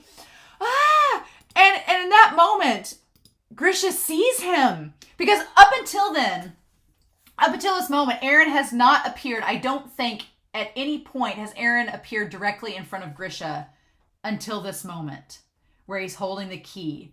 And it's almost like Grisha looks at the key and he contemplates, like, do I go through with this? And Eren is there as a stark reminder that you will do what I'm telling you to, right? And then he notices he's there. God, it's insane, right? And so then he's like, okay, we're home. And we cut back to the events of the very first episode. And man, seeing these events in the first episode, again, through this perspective, oh my God, it's wild. And I like that we go back to this and Carla, Eren watching his mother with him and her like tugging the cheek and everything, tugging his ear. He's like, what are you doing? She's like, your ears are red. That shows that you're lying. And maybe that's why Eren grew out his hair. Oh my God, what if Eren grew out his hair to hide the fact that he's lying? What if that's the reason he grew it out? Maybe, possibly. But he says, you had Mikasa help you, didn't you? And Eren just watching. And then we have all these flowers, right? All the flowers there. And then he says, I'm going to the interior. Some checkups in the interior. It'll take a couple of days. And then we have this conversation that we had back in episode 1 about him wanting to join the scout regiment. And Zeke is surprised by this. Zeke's like, what? I'm amazed by Zeke's expressions in this episode because it's kind of like us, the audience, watching for the first time. Zeke's like, Eren wanted to join the scouts? What? And then the mom's like, I told you not. It's like, what are you thinking, Eren? And Eren watching this, do you have any idea how many people have died outside of the walls? Yeah, I know. And then Grisha says, why do you want to go out there? And so here's the funny thing in this moment is that this all is tying there, right? And it's genius storytelling from a mangaka of a fictional story because normally exposition like this, we as the audience are like, it's just exposition. It's just these characters talking to establish viewpoints and establish motivations and things like that. But the funny thing is, it has a purpose in this story because Grisha is making Eren say these words out loud, and they are going to be embedded into Grisha's memories and Eren's memories because he said it out loud. And so when Eren goes back with Zeke to this moment and it's said, it's all tied into the timeline, right? It's all cemented in there. So having him say it out loud is almost like an affirmation, like a mantra, like this is why I'm doing the things that I'm doing. And it's tied to the Attack Titan. Oh my God. And Eren's like, I want to know what the outside world is like. And then Eren, and I love how, God, and we've talked about how Grisha and Eren look similar, but they're both looking at Eren, like younger Eren, like this is some kind of thing that's going to unlock the code. It's going to unlock everything. If he says it out loud, it's going to be implanted and cemented into memory, into time and space. It cannot be altered. It is destiny. Oh my God. But because Eren and Grisha look like that. This is the moment, like this needs to happen. They both have this look on their face like this moment needs to happen. It needs to be cemented. I don't want to live my entire life in ignorance inside the walls. Right? Plus, if no one else is willing to take their place, then the lives of all those who have died before will be for nothing. And Grisha, oh my God, in episode 1, the moment we see this with Grisha, the light is shining in his glasses and we can't see his eyes. In episode 1, I remember commenting way back then, I was like, we can't see Grisha's eyes, so we don't see his response. Here, we see his eyes and his response is he is terrified because he's like, shit, this is all gonna go down. Now's the time. This is all about to happen. And Grisha's like, oh my God, everything's being set into motion. I don't really want to do this, but I have to. Ah! All those who have died their lives will be for nothing.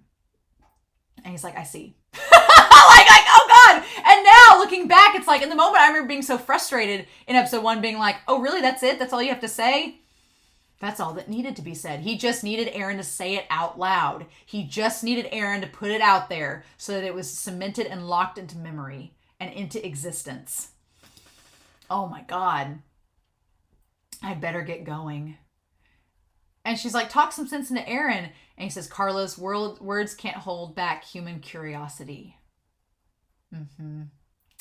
And that's when he says, Eren, when I get back, I'll show you the basement I've kept secret all this time. And he's saying it and putting it into words and cementing it into history. And he's looking directly at Eren as he says it. Oh my God. Ugh. Oh my God, it's insanity. Oh my God. Yeah, it's just, he was cementing everything into like, once it's said, it's in the memory. It's there to stay. It's not just an internal thought, right? Because this is Eren. Because Eren is the attack titan. So these things that have happened to Eren, it's all creating, it's like a self-fulfilled, manifest destiny. It's like he's basically paving the way for Eren's character, like Eren wants, right? Oh my God. Oh my God. And then of course, Eren at this point in time is unsuspecting, but Grisha is terrified. And then he goes, oh my God. And that shot of him, oh my God, I want to take a picture of that. That shot of him in the blood red sunset with the birds flying overhead, the birds of fate. The birds of fate have come. Oh, Isayama, you're a madman. You're an absolute madman. What? So then, yeah, okay. So we go down to the Reese family and we reveal the very true nature of this scene. This scene plays out it's funny because when we first saw the scene way back in season 3, it was like, oh, it feels like something's missing. And then when we got it, when Eren kissed Historia's hand and unlocked those memories for the first time, we, the audience, saw a glimpse of it. And it's like, oh, the gaps are filled in, but it still felt weird, right? It still felt odd because Grisha's character up until now, because we hadn't had that day yet, right? So we hadn't had that day. We didn't know about Grisha's character prior to that day. So at the time, I was like, this still feels like something's missing. Like, why would Grisha I guess he did it because he needed the Founding Titan and he needed to give it to Eren and that was just the goal and that's how this all worked. Okay. But now it all makes, because that was, I guess, in episode 3, 21 or 22. So it was after that day. It wasn't before then. I'm going to correct myself. But it still felt like something was missing. We get the remaining parts here. Mm-hmm. He says, I'm an Eldian that came from outside the walls. And he tells them. And then he's like, I'm a subject of Ymir, just like all of you. And Grisha's just terrified as he says this. And he's like, And then, yeah, he says, I'm a subject of Ymir like all of you. And so we have the information for, God, I've talked a while. We've had the information for available public disclosure. The coordinate. The place where all paths intersect. There, time is both instant and infinite. So it's basically like just time stops. It can last forever or it can be finite. However you want it. You can either stay there for a few seconds or millennia, like you do. But the idea that the coordinate is the place where all the paths intersect with one another. So all these memories, all the Eldian memories, all the timelines, they all connect together at the coordinate. Cool. Very, very interesting. So yeah. And then from here on, it's so good. It's so good. So they're like, King of the Walls. And I like that at the beginning, when we first go to Frida, I almost thought it was Eren. I almost thought it was Eren for how his hair looks. I almost thought looking at it that it was Eren, and he addresses Frida, please, you have to kill the Titans attacking the walls. Before my wife and children, before the people of the walls are eaten. And I love how Zeke and Eren are looking at them. And it's like Grisha tried to get Frida to do it, to stop the Titans. He's like, save the people of this kingdom before they're eaten, before I lose my wife and child. Save them. Like, do something, help them.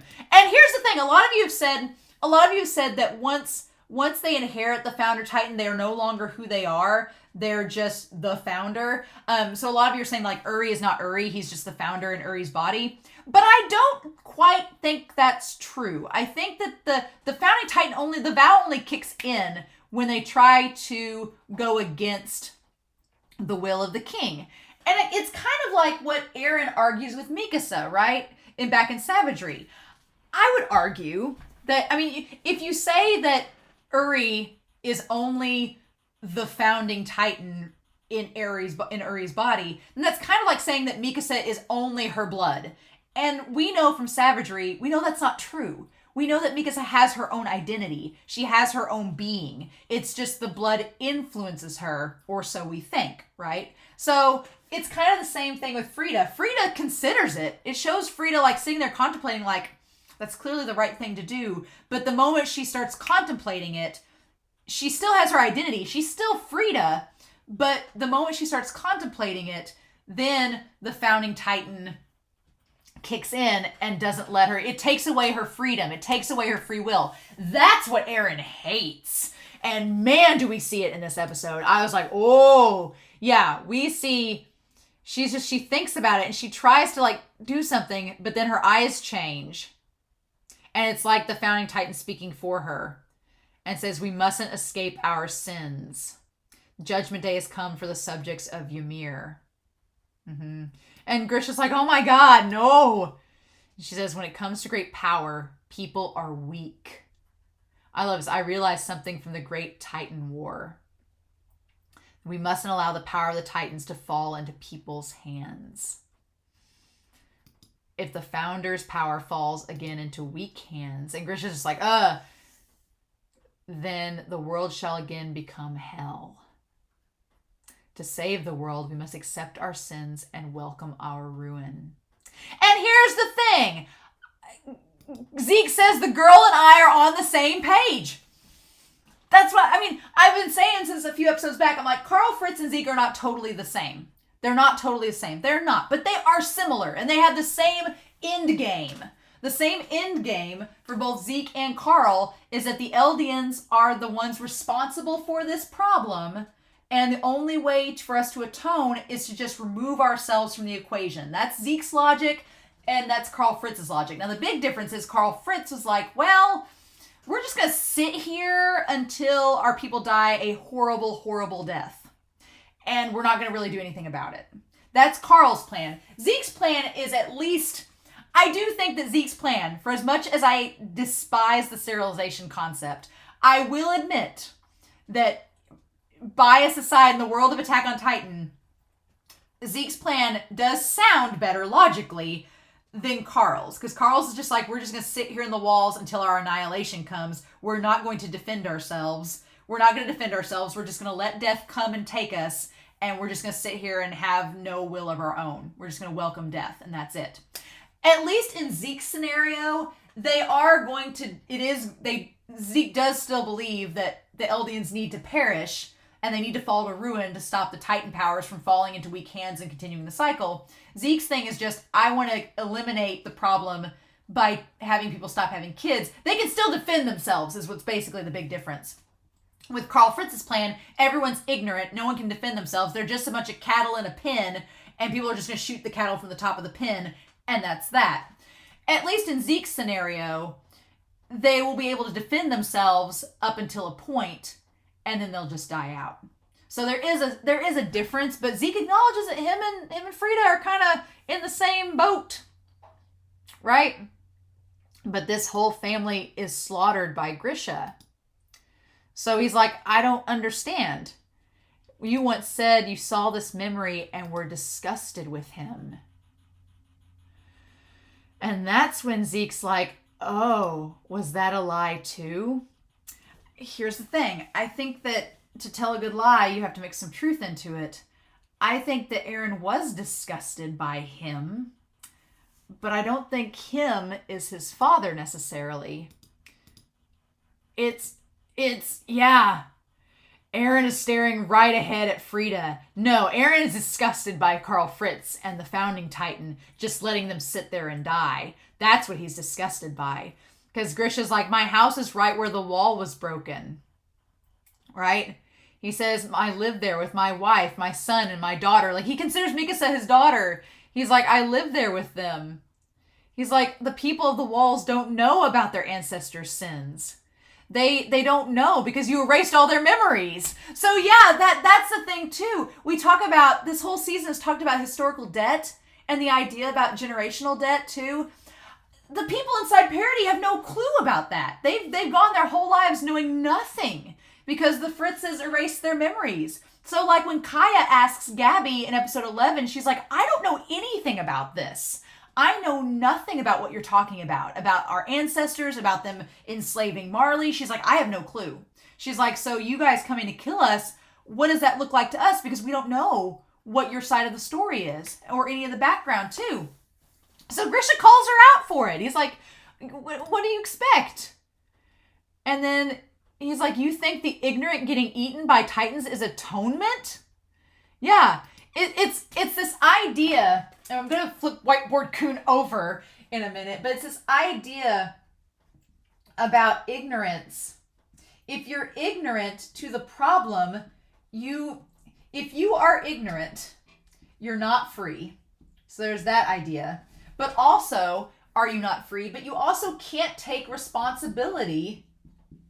You can't take responsibility and atone.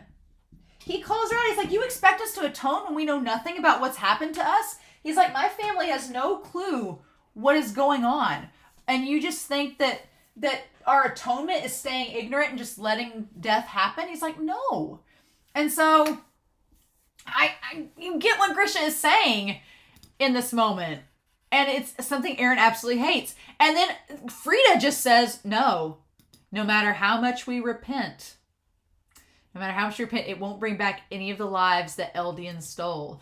But we've spent. And it's so insane because I'm like, no, we just proved with the conversation of Niccolo and Mr. Browse and Gabby back in Children of the Forest. We just had this whole conversation where Niccolo's like, I don't care who killed who. Throw that out the window. That's in the past. What matters is now. He's like, if we just keep going back to the past, we're not changing anything.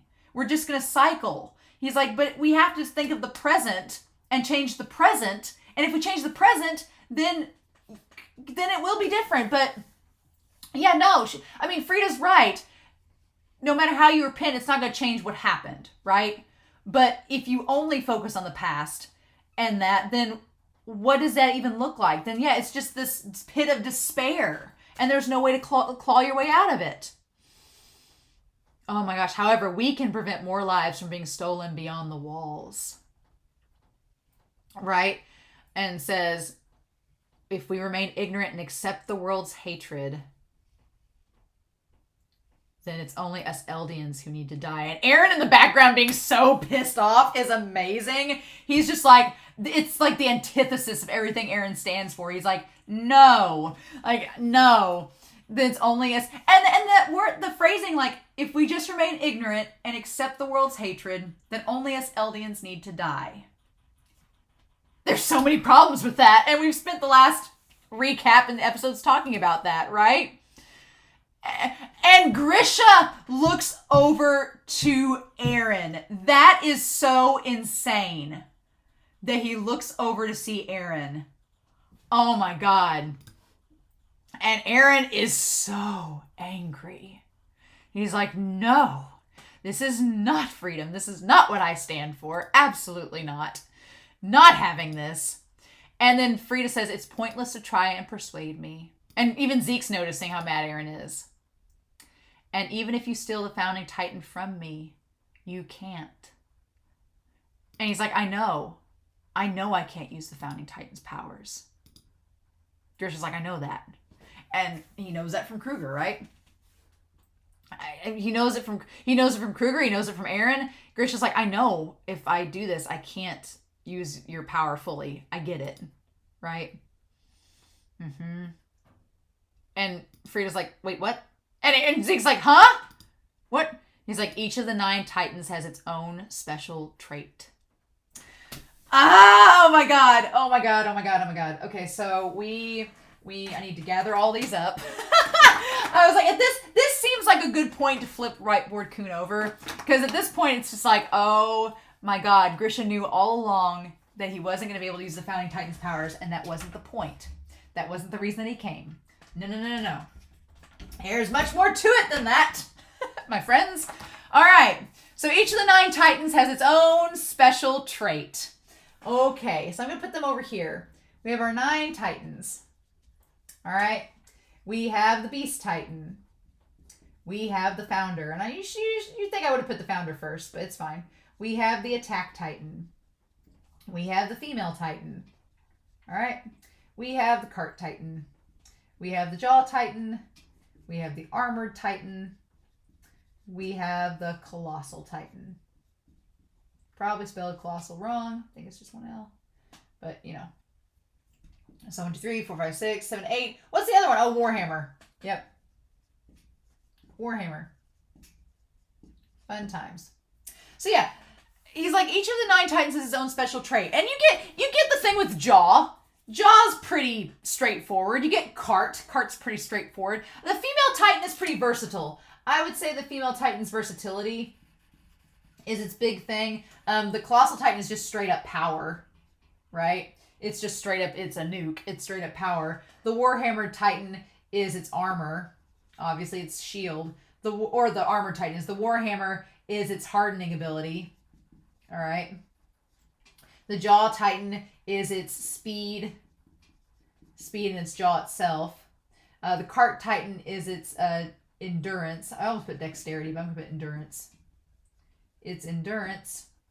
And then the Founder Titan is obviously the whole thing with the memories and the ability that it has to do pretty much whatever. And the Beast Titan, we established that the Beast Titan, it can... Is it the Scream, though? Wasn't it Zeke's Scream that allowed him to turn them into Titans and control them? I'm pretty sure that that's it, because that's connected to the Founder and all of that. But the Beast Titan is its ability to turn into an animal, I guess. My mind's a little bit fuzzy at this point, so we'll just go with that. And the Attack Titan is the one that we're left with. And the Attack Titan's always been the one that I've been like, what does it do? And we finally find out. I was like, good, we finally get an explanation. Because he looks over to Eren before he says this, like, I need to put this into words, including the Attack Titan within me. For ages, the inheritors of the Attack Titan have never bowed to anyone. They've never, and I know the reason why. To fight the king's self-righteousness. All right. So this whole never bow and the whole future sight thing. So yeah, it's basically the idea of the Attack Titan. The Attack Titan versus the Founding Titan. Right? And we're going to tie back to this. We're going to tie back to that. But, yeah. To fight the king's self-righteousness. That's pretty much it. Yeah. And he's like, yes, we were led by our memories all for this moment. And I love that he's grabbing his head as Eren's walking forward. He's like, we were led by our memories for this moment in time. For this all to come to light. As he's grabbing his head. Oh my god, the Attack Titan can glimpse into the memories of its future inheritors. Oh my gosh, yes please. In other words, it's able to know the future. Not see it, to know it. And I love that as Grisha is saying this, you have Zeke, his past, in his past, behind him. And you have Eren, his future, in front of him. Oh my gosh. The symbolism! Yep. And then Frida's like, wait, what? And Zeke's like, know the future? What does he mean, Eren? What is he talking about, Eren? And Eren doesn't look back. And because he doesn't look back. That's the thing too. Eren does not look back. He does not look back at Zeke. He's always looking forward. Oh my God. And so Frida's like, the Attack Titan special trait. I've never heard about that. Like, which is funny. The founder says they don't know about it. And Grisha says, I knew you weren't aware of that too. Mm-hmm. And seeing how you're bound by the vow renouncing war, you can't fully use the founding Titan's power either. So, this is the craziest thing, right? This is the craziest thing. The founding Titan in the past with Frida and them can't do anything. They can't do anything. They're so bound by the vow renouncing war. They're bound by, I might as well just go ahead and say it. I'm going to talk about it later. But basically, the Attack Titan is this idea of individual freedom.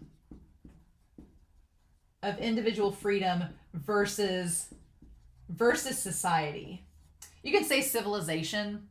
You could say civilization, I guess. Or society.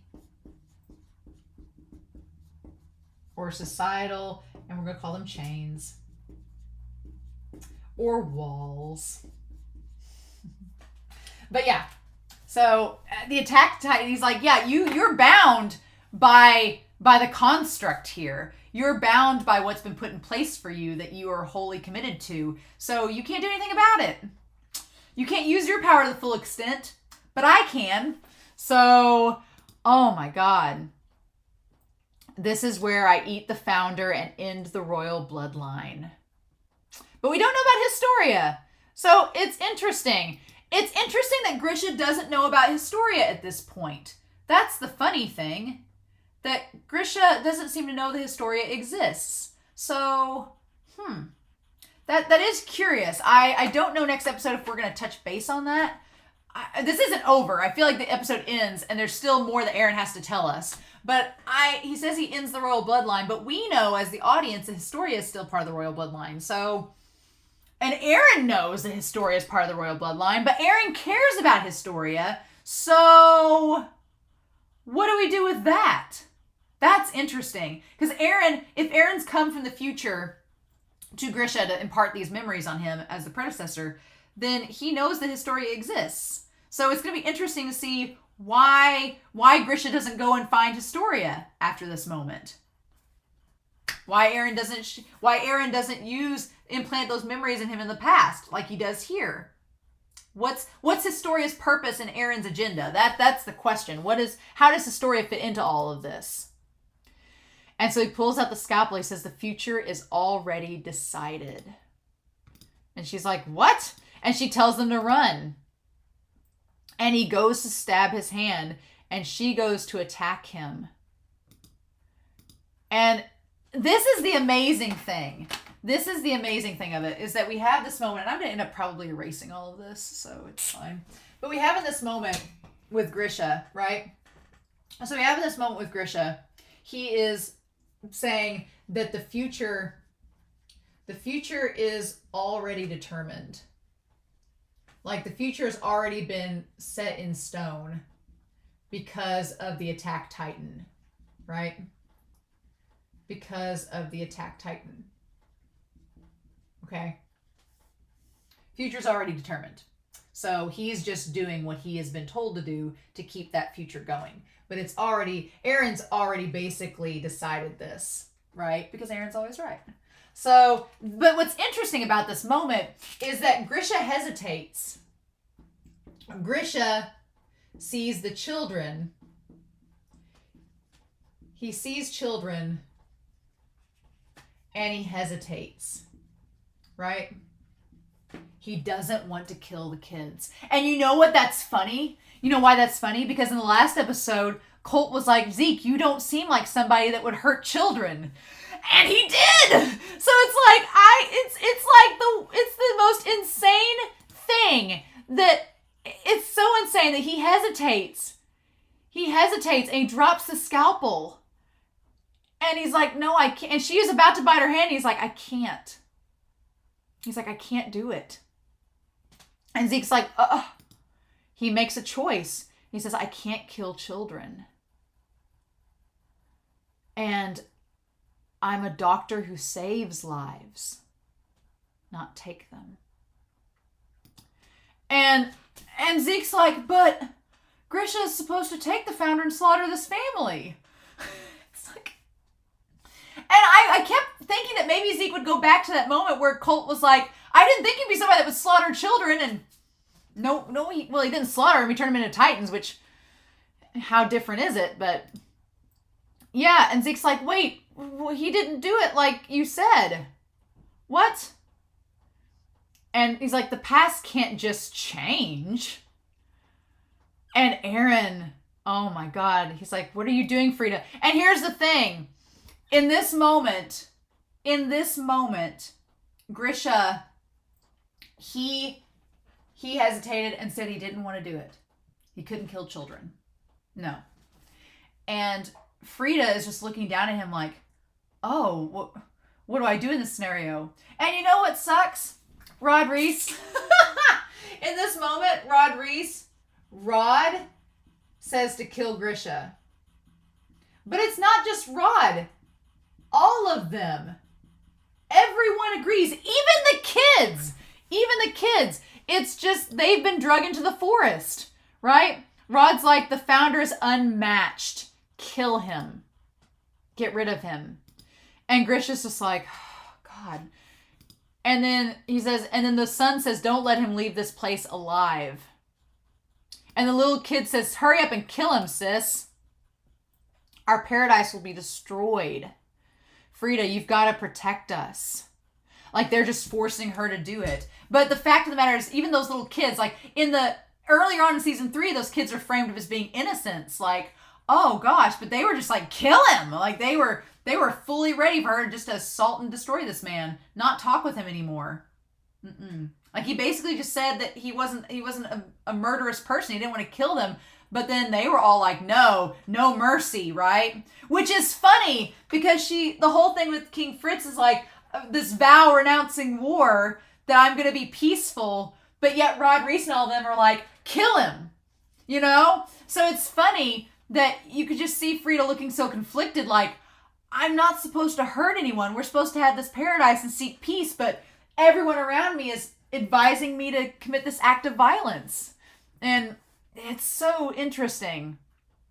And Grisha in that moment looks like he is ready to accept death. He is ready to accept death. Just like Reiner, just like what Zeke wants to do to all the Eldians. In that moment, Grisha is a lot like Reiner, and he's like how Zeke feels, and how the plan feels, is that just accept death. It's just the way it's going to work out, right? But Eren's not about that life, and they're trying to get Frida to do it, and she looks like she's about to bite her hand, and then Eren's like, what are you doing? Stand up, Dad. And he's like, oh. And in this moment, oh my God. And Eren, his eyes are green. They're the color of the Attack Titans. He's like, did you forget what you came here to do? Oh my God. To avenge your little sister eaten by dogs. And Zeke's like, wait, what? Zeke's like, huh? He's like, for your comrades, Dinah, Kruger, to avenge them. It's like the shoulder devil, right? It's the shoulder devil. Him just saying, and it shows all of them. He's like, did you forget all of that? You keep moving forward, even if you die, even after death. Because, yeah, the Attack Titan keeps going. So even after you die, after death, someone's going to take your place. So that's the thing about it, too, is the idea that the Attack Titan, that you move forward. That you move forward even after death. And those eyes, like Eren's eyes and his eyes, like aligning there and crossing over. Oh my God. And it's just his teeth gritting. Oh my God. And he has the scalpel And then he says, aren't you the one who started this story? You started this story by going outside, by seeking freedom and going outside the walls. So, again, we're going to tie... I've not gotten to Sharma's post yet, to that video Sharma told me about, but we're going to call it the idea of freedom. All right, we're gonna tie a lot to freedom, but I'm going to come way down here and just have a little node here, and that it requires responsibility. Responsibility. If I can spell it properly today. Oh my God. All right. Responsibility. Okay. So the idea is that you started this story, Grisha. You left the walls with Faye. You started this story, so you have to take responsibility to see it through. And in order to save, I guess in order to save everybody else, you've got to see this through. Aren't you the one who started this story? And yeah, and it's true. Oh my God. And Zeke and Frida, and then, oh my God, oh, that face. I want to go back to that face. That face Eren makes is, oh God, that face Eren makes is almost not human. It's almost monstrous. That he's just, it's that, he looks so old in that moment. Eren looks ancient in that moment with that face, that grimace. He's like, you started this story. You've got to see it through. And then we go from there. And I love the imagery of these hands, of the hand reaching up. And in that moment, the moment that he kisses Historia's hand, that showed him the memories of how everything's come to be. Like that kicked everything in motion. Oh my God. Yep. And that's the moment that we go back. And I love that it starts upside down. It's the cavern upside down. We see the bodies upside down of all them trashed. And then we see the mom. We see Frida dissolving. We see all of the family members squashed. And Eren and Zeke. And Zeke's like, well, that was a trip. Zeke's like, uh-huh. And Eren looks sad in that moment. After all that's just happened, Eren looks sad. But it's like they had to die to keep the story moving forward. And then we see Grisha. And Grisha exiting... God, Grisha exiting the Attack Titan. Because here's the thing. Eren, he's like, you have to do this because we have to set this in motion, right? That the future isn't going to exist unless you do this. So as much as you don't want to do this, here's what you have to do. And there's a part of me that's like, does Eren coax Grisha just like he was, talking against Armin and Mikasa? Is he like doing this for vengeance? Because I don't think Eren's doing this for vengeance at this point. He's past that. But if that's what it takes Grisha to push him over the edge to do what needs to be done, then that's what needs to happen, right? And it's not too unsimilar to what Zeke was doing. But Grisha, and he's so distraught, disheveled. He looks exhausted. His coat's falling off. He has the serum in his hands.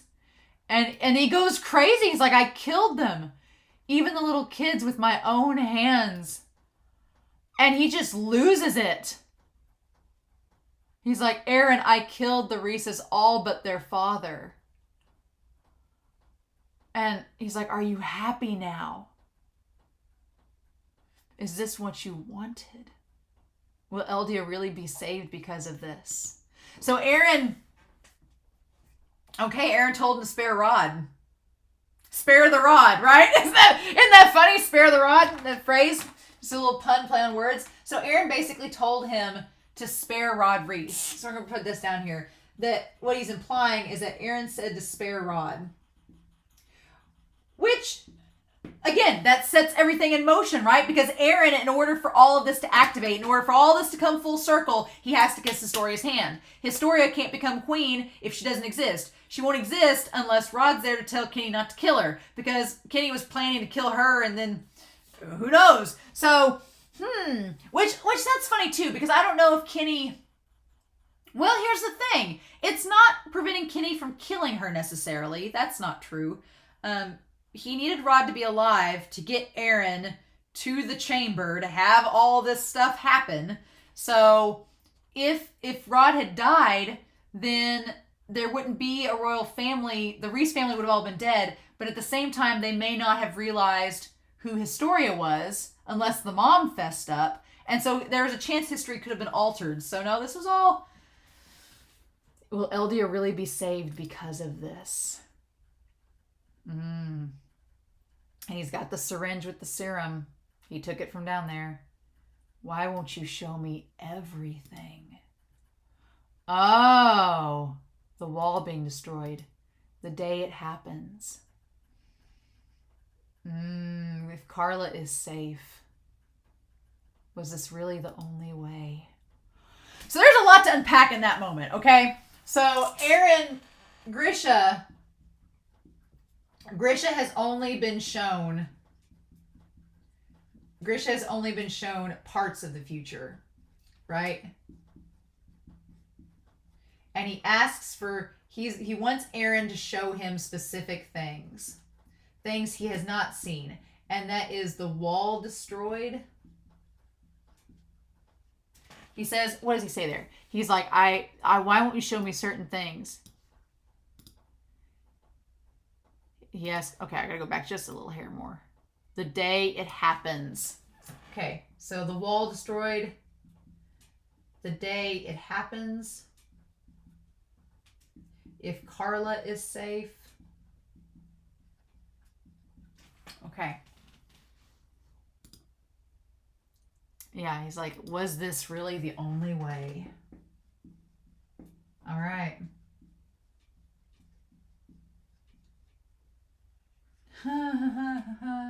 So I get why Eren does not show him if Carla is safe, because at this state of the game, if Grisha saw that his wife was crushed by a house and then ate by his previous wife, no.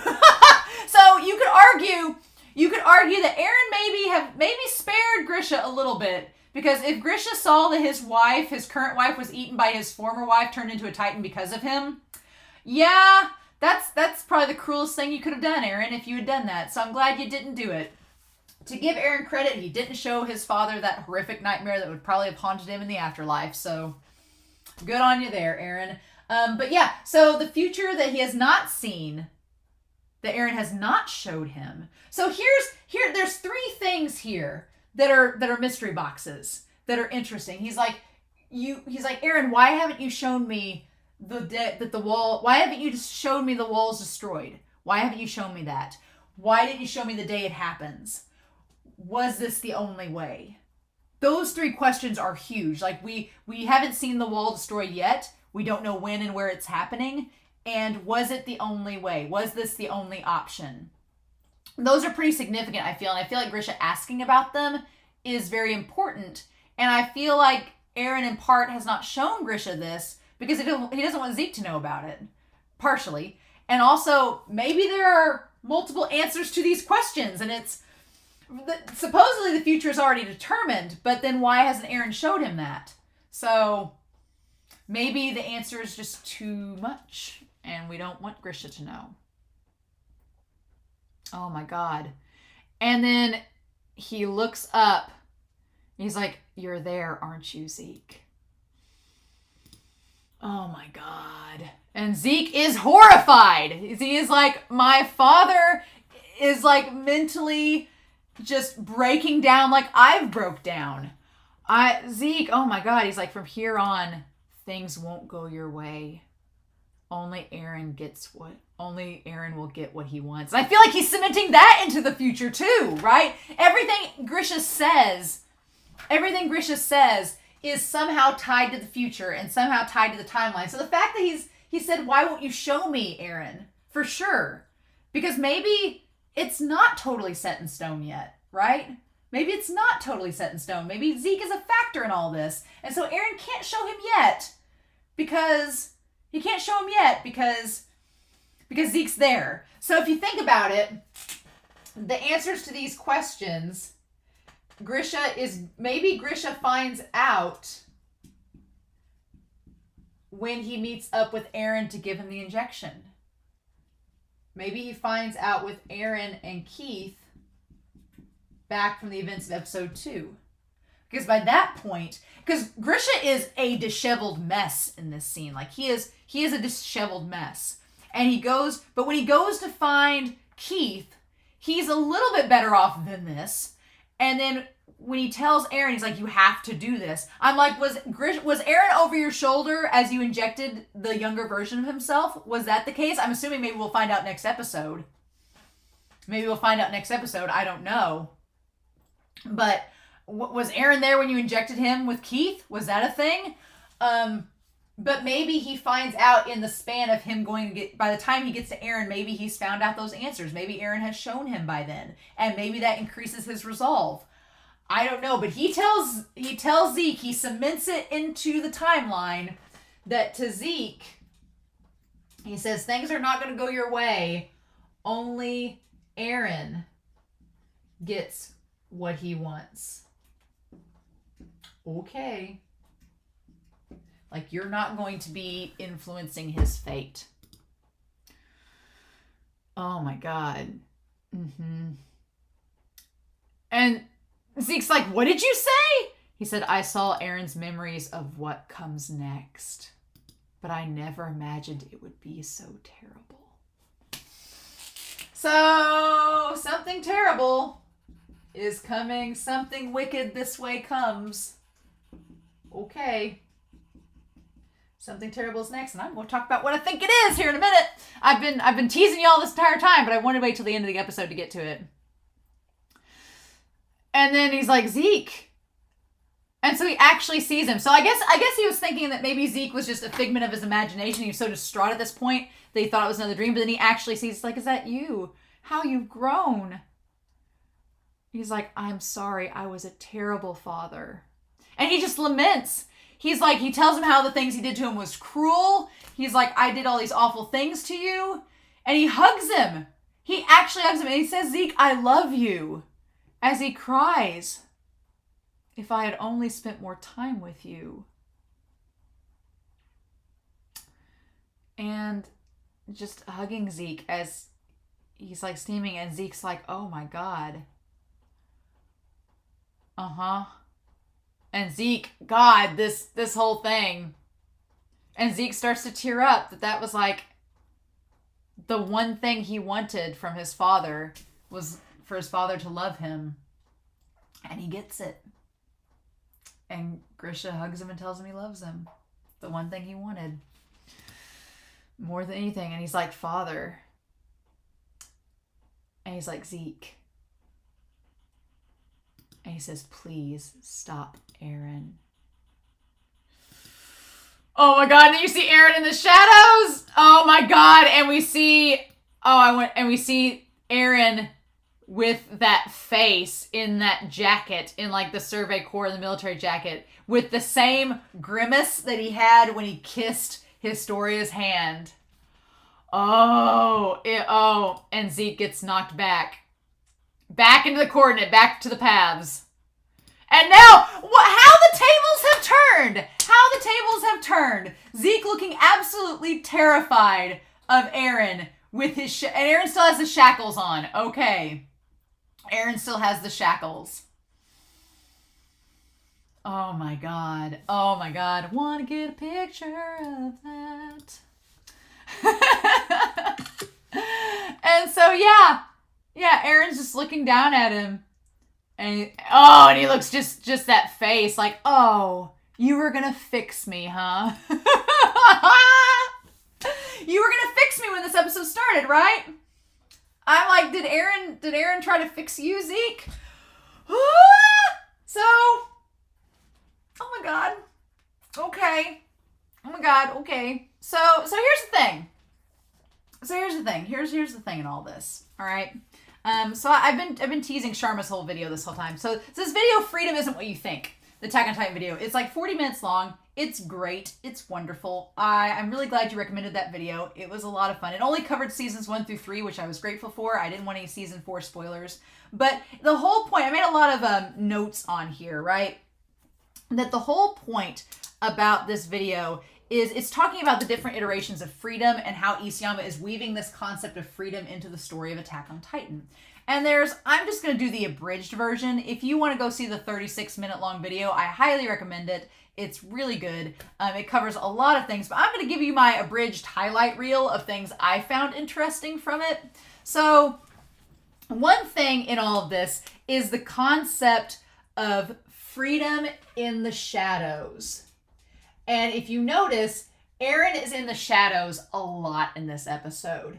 Quite a bit. Freedom in the shadows. And this concept, I'm not going to do a giant essay iterating all the different philosophers and people that have gone through these ideologies. I highly suggest go to the video. The guy does an amazing job breaking it down. I was like, exactly. But the idea behind it, though, is there's a philosopher that talks about making that freedom is not idealizing figures in the light. It's making the dark conscious. And what that means, it takes on a lot of different forms, but what that means is making people aware of the truth, of reality, of the situation itself, and not hiding behind, not idealizing things, not trying to throw people off and be like, oh, things are great, but being real and honest with them. And I think that you could argue that Eren does that, making the dark conscious. You could say that Eren is doing that. I think another direct relationship is Magath. Magath is trying to make the dark conscious. He's trying to show Marley the horrors of war and saying, hey, this is how shitty war is. Maybe if you knew what it was like, you wouldn't want to be a part of it. And Eren kind of said back in episode 4 of season 4, part 1, he said too, he was like, if people knew the effects of war, they wouldn't want to be in it. If they knew how shitty it was, they wouldn't want to get involved and have it happen again, right? So making the dark conscious, right? And you could also argue that Willie Tybur, in a sense, was trying to do that as well in a way by maybe just shedding light on the truth. But I guess that would kind of also go into the whole shedding light thing. And we're going to tie that to the whole freedom is knowledge. I'm going to tie that more thick, more to that. But that's kind of the next point, is that freedom is knowledge. Freedom is knowledge. And that was tied to a lot of what Grisha was arguing with the founding titan down in the chapel, being like, these people have no clue what's going on. You've erased their memories. They're ignorant. How can they be free if they're ignorant? And so there's a quote from Aristotle, which being a rhetoric and composition major, I was like, yeah, bring old Aristotle in. But it's the idea, the exact quote is, he who overcomes his fear, he who overcomes his fear will be free. Right? And I think you can tie that fear to a lot of different things. A lot of the characters in this series, when we talked about Kenny's words of being a slave to something, if that something was something that was connected to a fear or something detrimental and negative, once they shed that and let it go, then they were able to be free. And so I like the idea that it's tied to that. I'm going to keep coming back to it. And so we have Eren.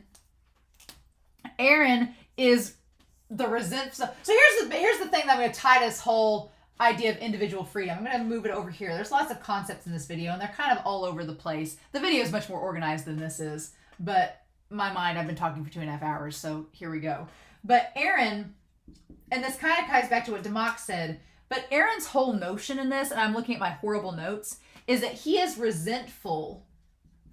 He is resentful that he is the resentful part of us as people. Eren is representative of the resentful part of us against society, against the construct of society. Because society is just a bunch of walls. Societal constructs, people telling you what to do and how to do things and what you can and cannot do, and just basically creating these different walls and boundaries that you can or cannot go past. And Eren is that part of us as humans that is symbolizing us being resentful for that. And that the more knowledge we gain, the more we learn about these walls and why they're there. And the video, the creator of the video does note that there are some reasons why some of those walls exist, because they keep things orderly and they keep a society intact. But Eren, we've established, is this force of nature.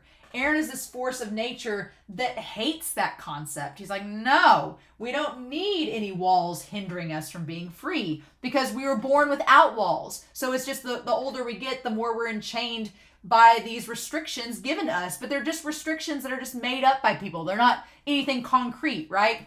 It's just funny because Attack on Titan, the world of parody, has literal concrete walls, whereas most of the story is about the metaphorical concrete walls that society builds around us over time, right? So the Titans represent a part of us. The Titans represent the evil in us. The evil in us as humans. And he goes into this big thing about how part of our brain is actually like reptilian, and that reptile part of the brain, it's really good in the video. He ties it to like the reptile part of the brain is the part that's in the back of your head connected to the nape, which is where you're supposed to kill a Titan at in order to stop them. But it's connected to like regeneration, like a lizard. I was like, oh, that's pretty cool. But yeah, Titans represent the evil in us as humans that we don't want to deal with, right? That we don't want to talk about, right? But it's funny because the whole thing with Eldians is that any Eldian is capable of becoming a Titan under the right circumstances. That's the crazy thing, is that one of the thematic elements of this story is that anybody that is a Titan is able to be, anybody that is of the same blood as an Eldian is able to become a Titan. Like, there is evil inside all of them that is capable to be unleashed under the right circumstances, right?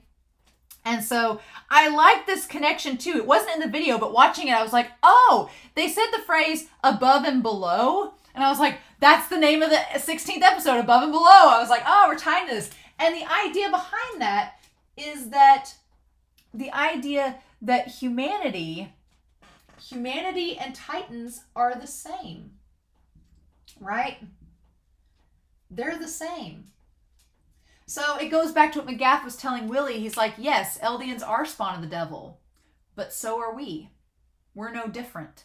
We're the exact same. We're all capable of evil acts and violence under the right circumstances. So, of course, Eren would be against Zeke's plan because he's like, yeah, you're getting rid of the Eldians. You're getting rid of a group of people that can turn into monsters. But the rest of the world is just capable under these societal constrictions to be monsters too. So are you really stopping the cycle? Or is it still going to keep going? Because the walls are still there. The walls are still there. The boundaries and borders are still present.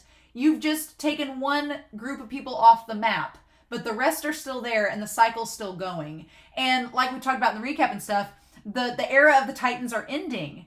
So it's not that the Titans are, if we go back to Democ's thing, Eren's whole philosophy is that it's not one group of people that are the problem. It's the construct of society itself at the moment that's the problem. The world is what's wrong, not the people in it, right? So, interestingly, and there's a line from the video that says, people who say they are evil are usually no different than the rest of us. So that ties to the idea where Eren says, I guess I'm the bad guy. That ties back to that line where he's like, I guess I'm the bad guy, which is the opposite of what Zeke says. Eren's like, well, I guess I'm the bad guy and I might just destroy the world, right? And that is in direct opposition of Zeke, who says that he is the savior who is going to save the world, right? So that also ties to the lyrics of the first part of season 4, part 1, the OP, like the angels disguised with devil's faces, right? So yeah, Eren's saying that he's the bad guy destroying the world. He's just acknowledging that he's just as bad as anybody else. And he says to Reiner, he's like, yeah, I might be the bad guy that may just destroy the world, but you guys are all the bad guys to me, trying to do the same thing. And you just said that you were trying to save it, so which one of us is right? No?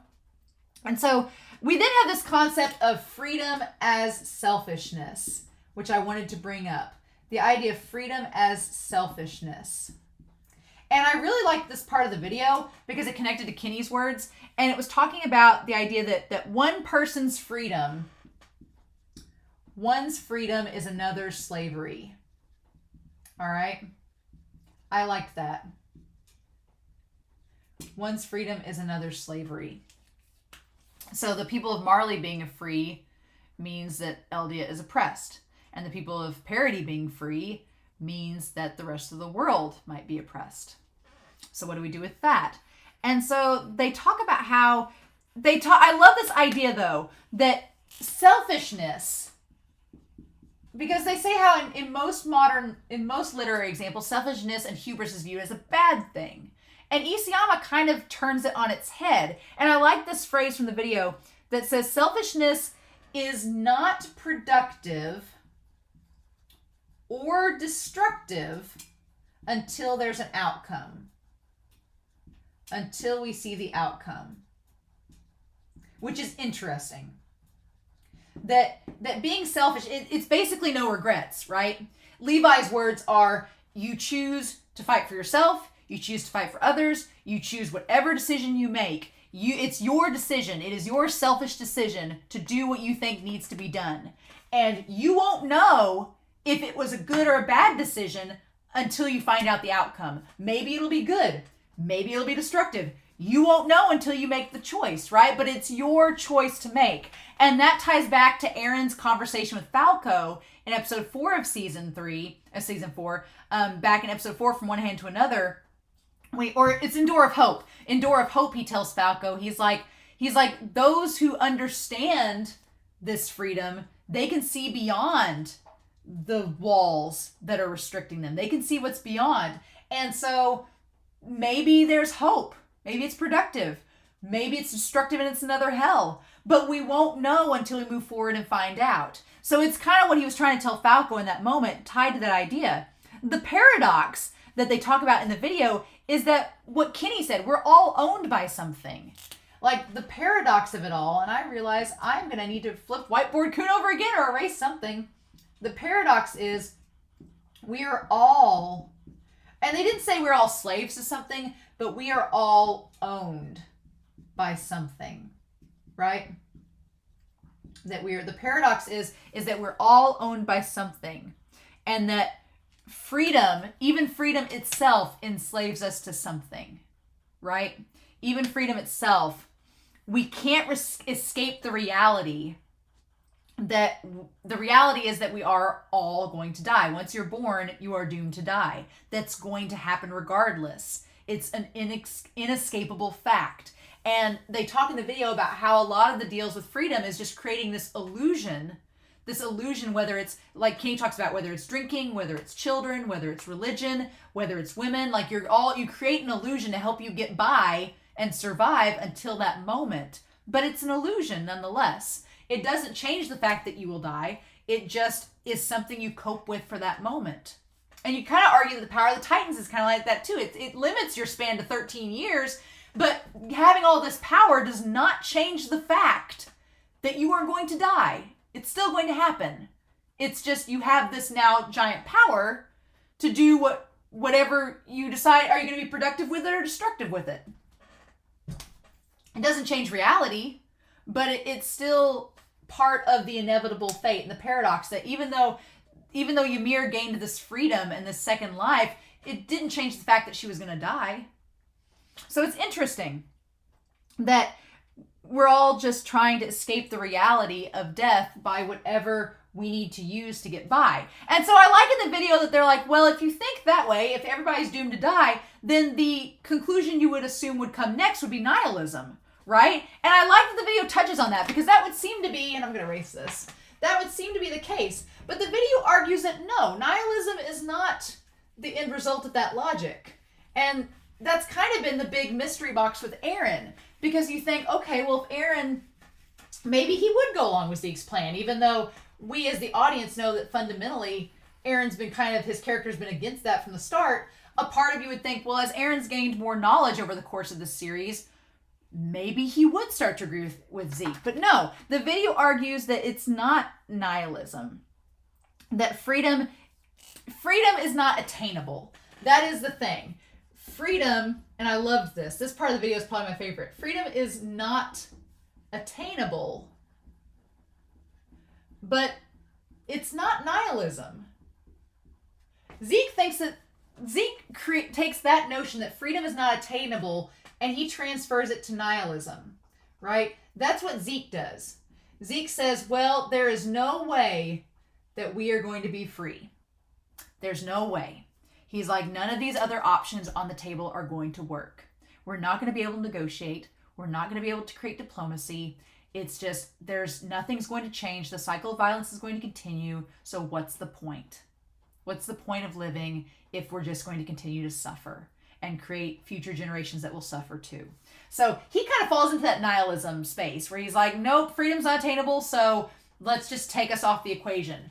But Eren, I believe, and the video agrees too, that for Eren, and this also makes much more sense now, and I feel like we're going to talk about it in the next episode too, but for Eren, freedom is not attainable because we're born with it.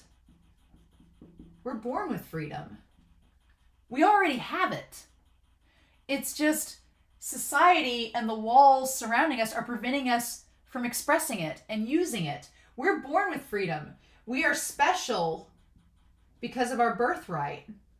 Freedom is something that we are born with and that we have every right to have.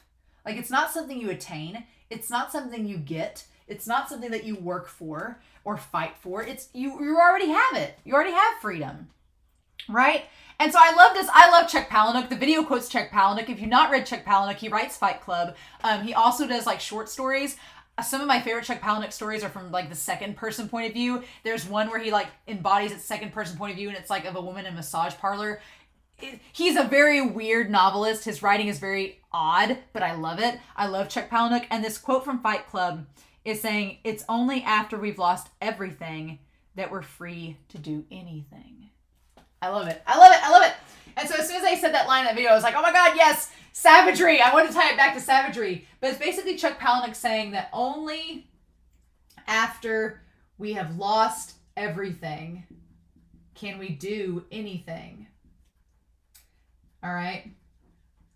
And that sounds negative. You would think that sounds like a bad thing. And it could be in the context of where I think this show is going, depending on your outlook.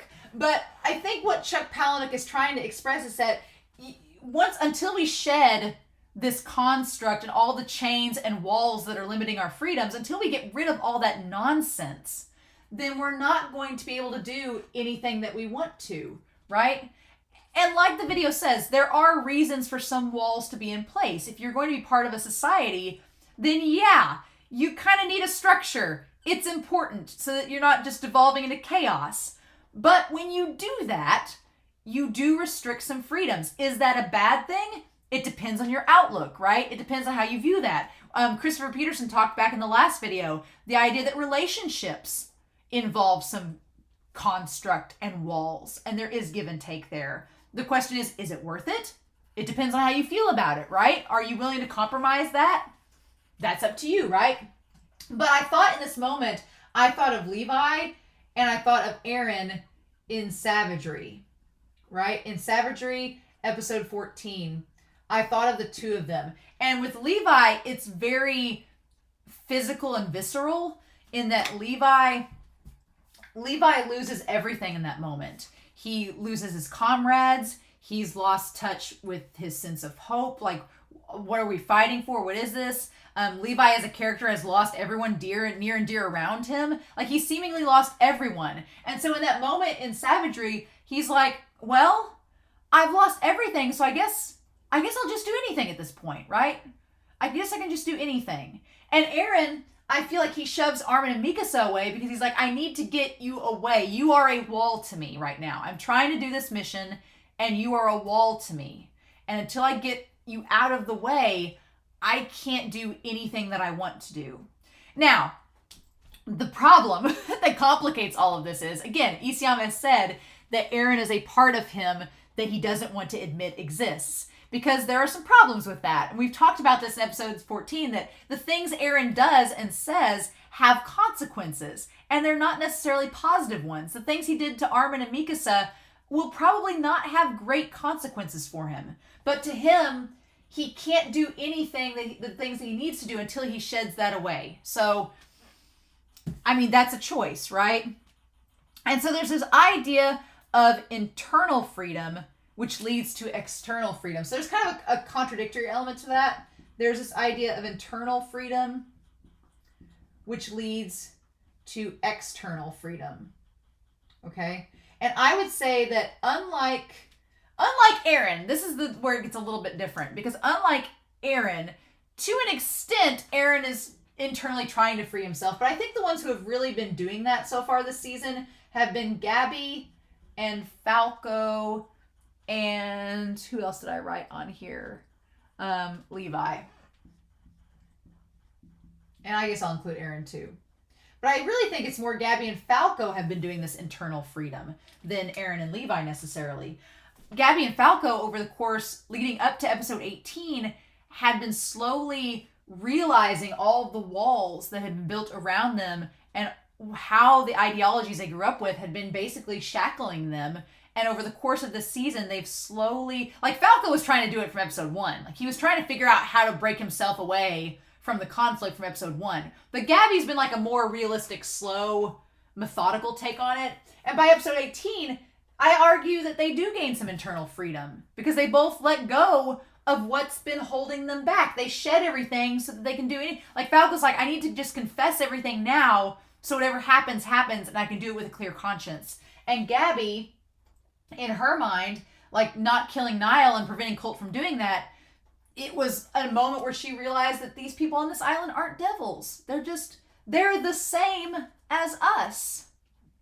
So maybe the people aren't the problem. It's the construct that's the problem, right? And just getting rid of the people doesn't change the construct. So I find that fascinating. And so the video also talks about, and I want to bring this up, but the idea of where Armin fits in all this. And we'll talk about where I think Eren's going with this whole business in the next episode. But where Armin comes in, there's a really cool little note about Armin. We've said since Midnight Sun, God, Midnight Sun's becoming more and more relevant, but Eren made the comment that it was Armin who would save humanity, right?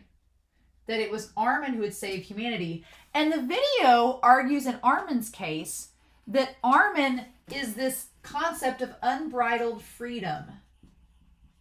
That Armin is the freedom that should be idealized.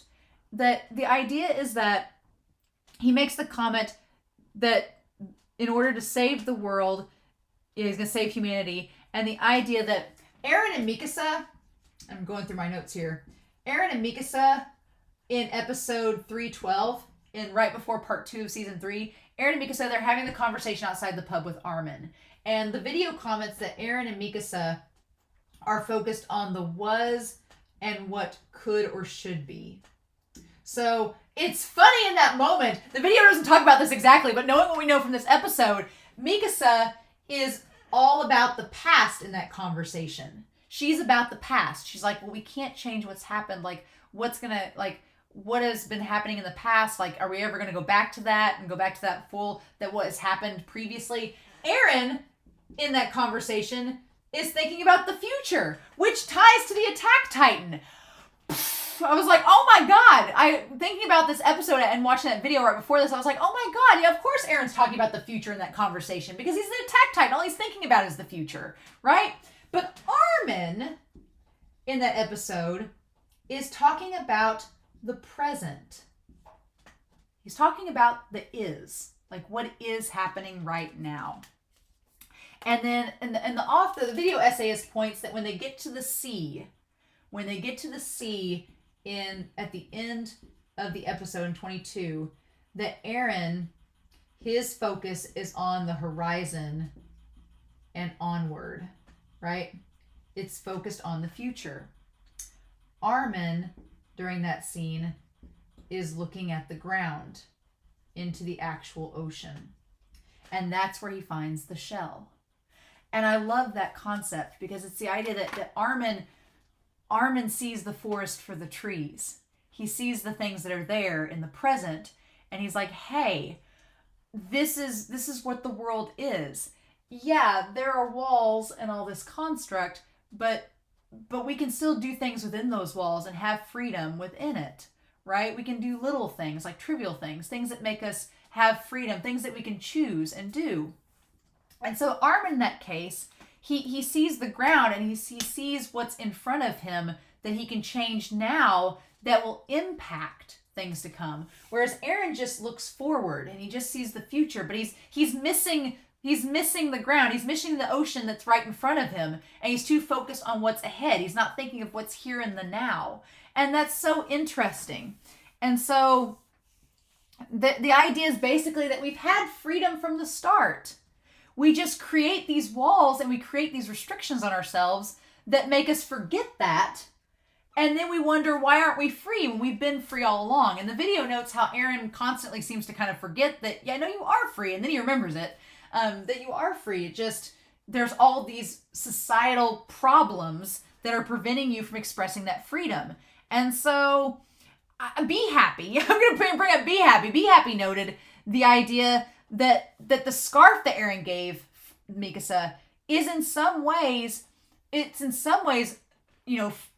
prevent, like, holding Mikasa back. And so she takes it off to kind of free herself from being shackled to Eren.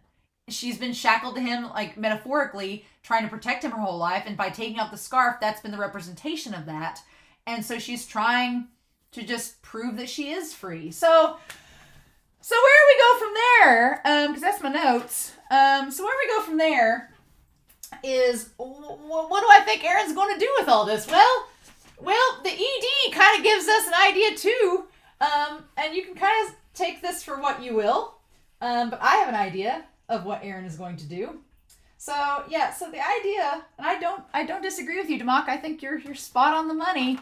Eren, like we said, Eren is like the world, society has become corrupt, and it is basically enslaving its people.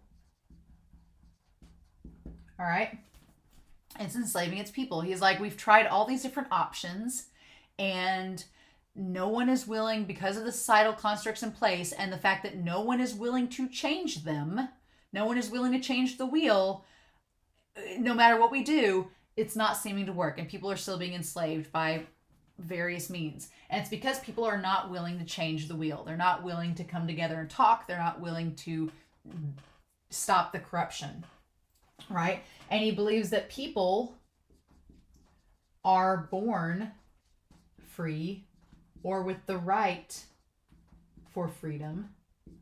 So clearly to Eren, in Eren's mind, he's like, people are born free with the right to freedom, so why would we kill them? He's like, no, that takes away their freedom. He's like, that takes away their freedom to have kids, to start a family. That takes away future generations' freedom. He's like, killing the people isn't the problem. The people aren't the problem. It's the societal constructs themselves.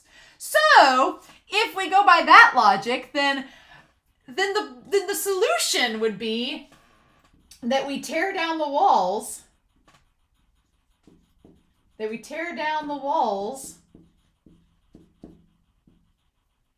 And we tear down the constructs. We tear down society until it changes.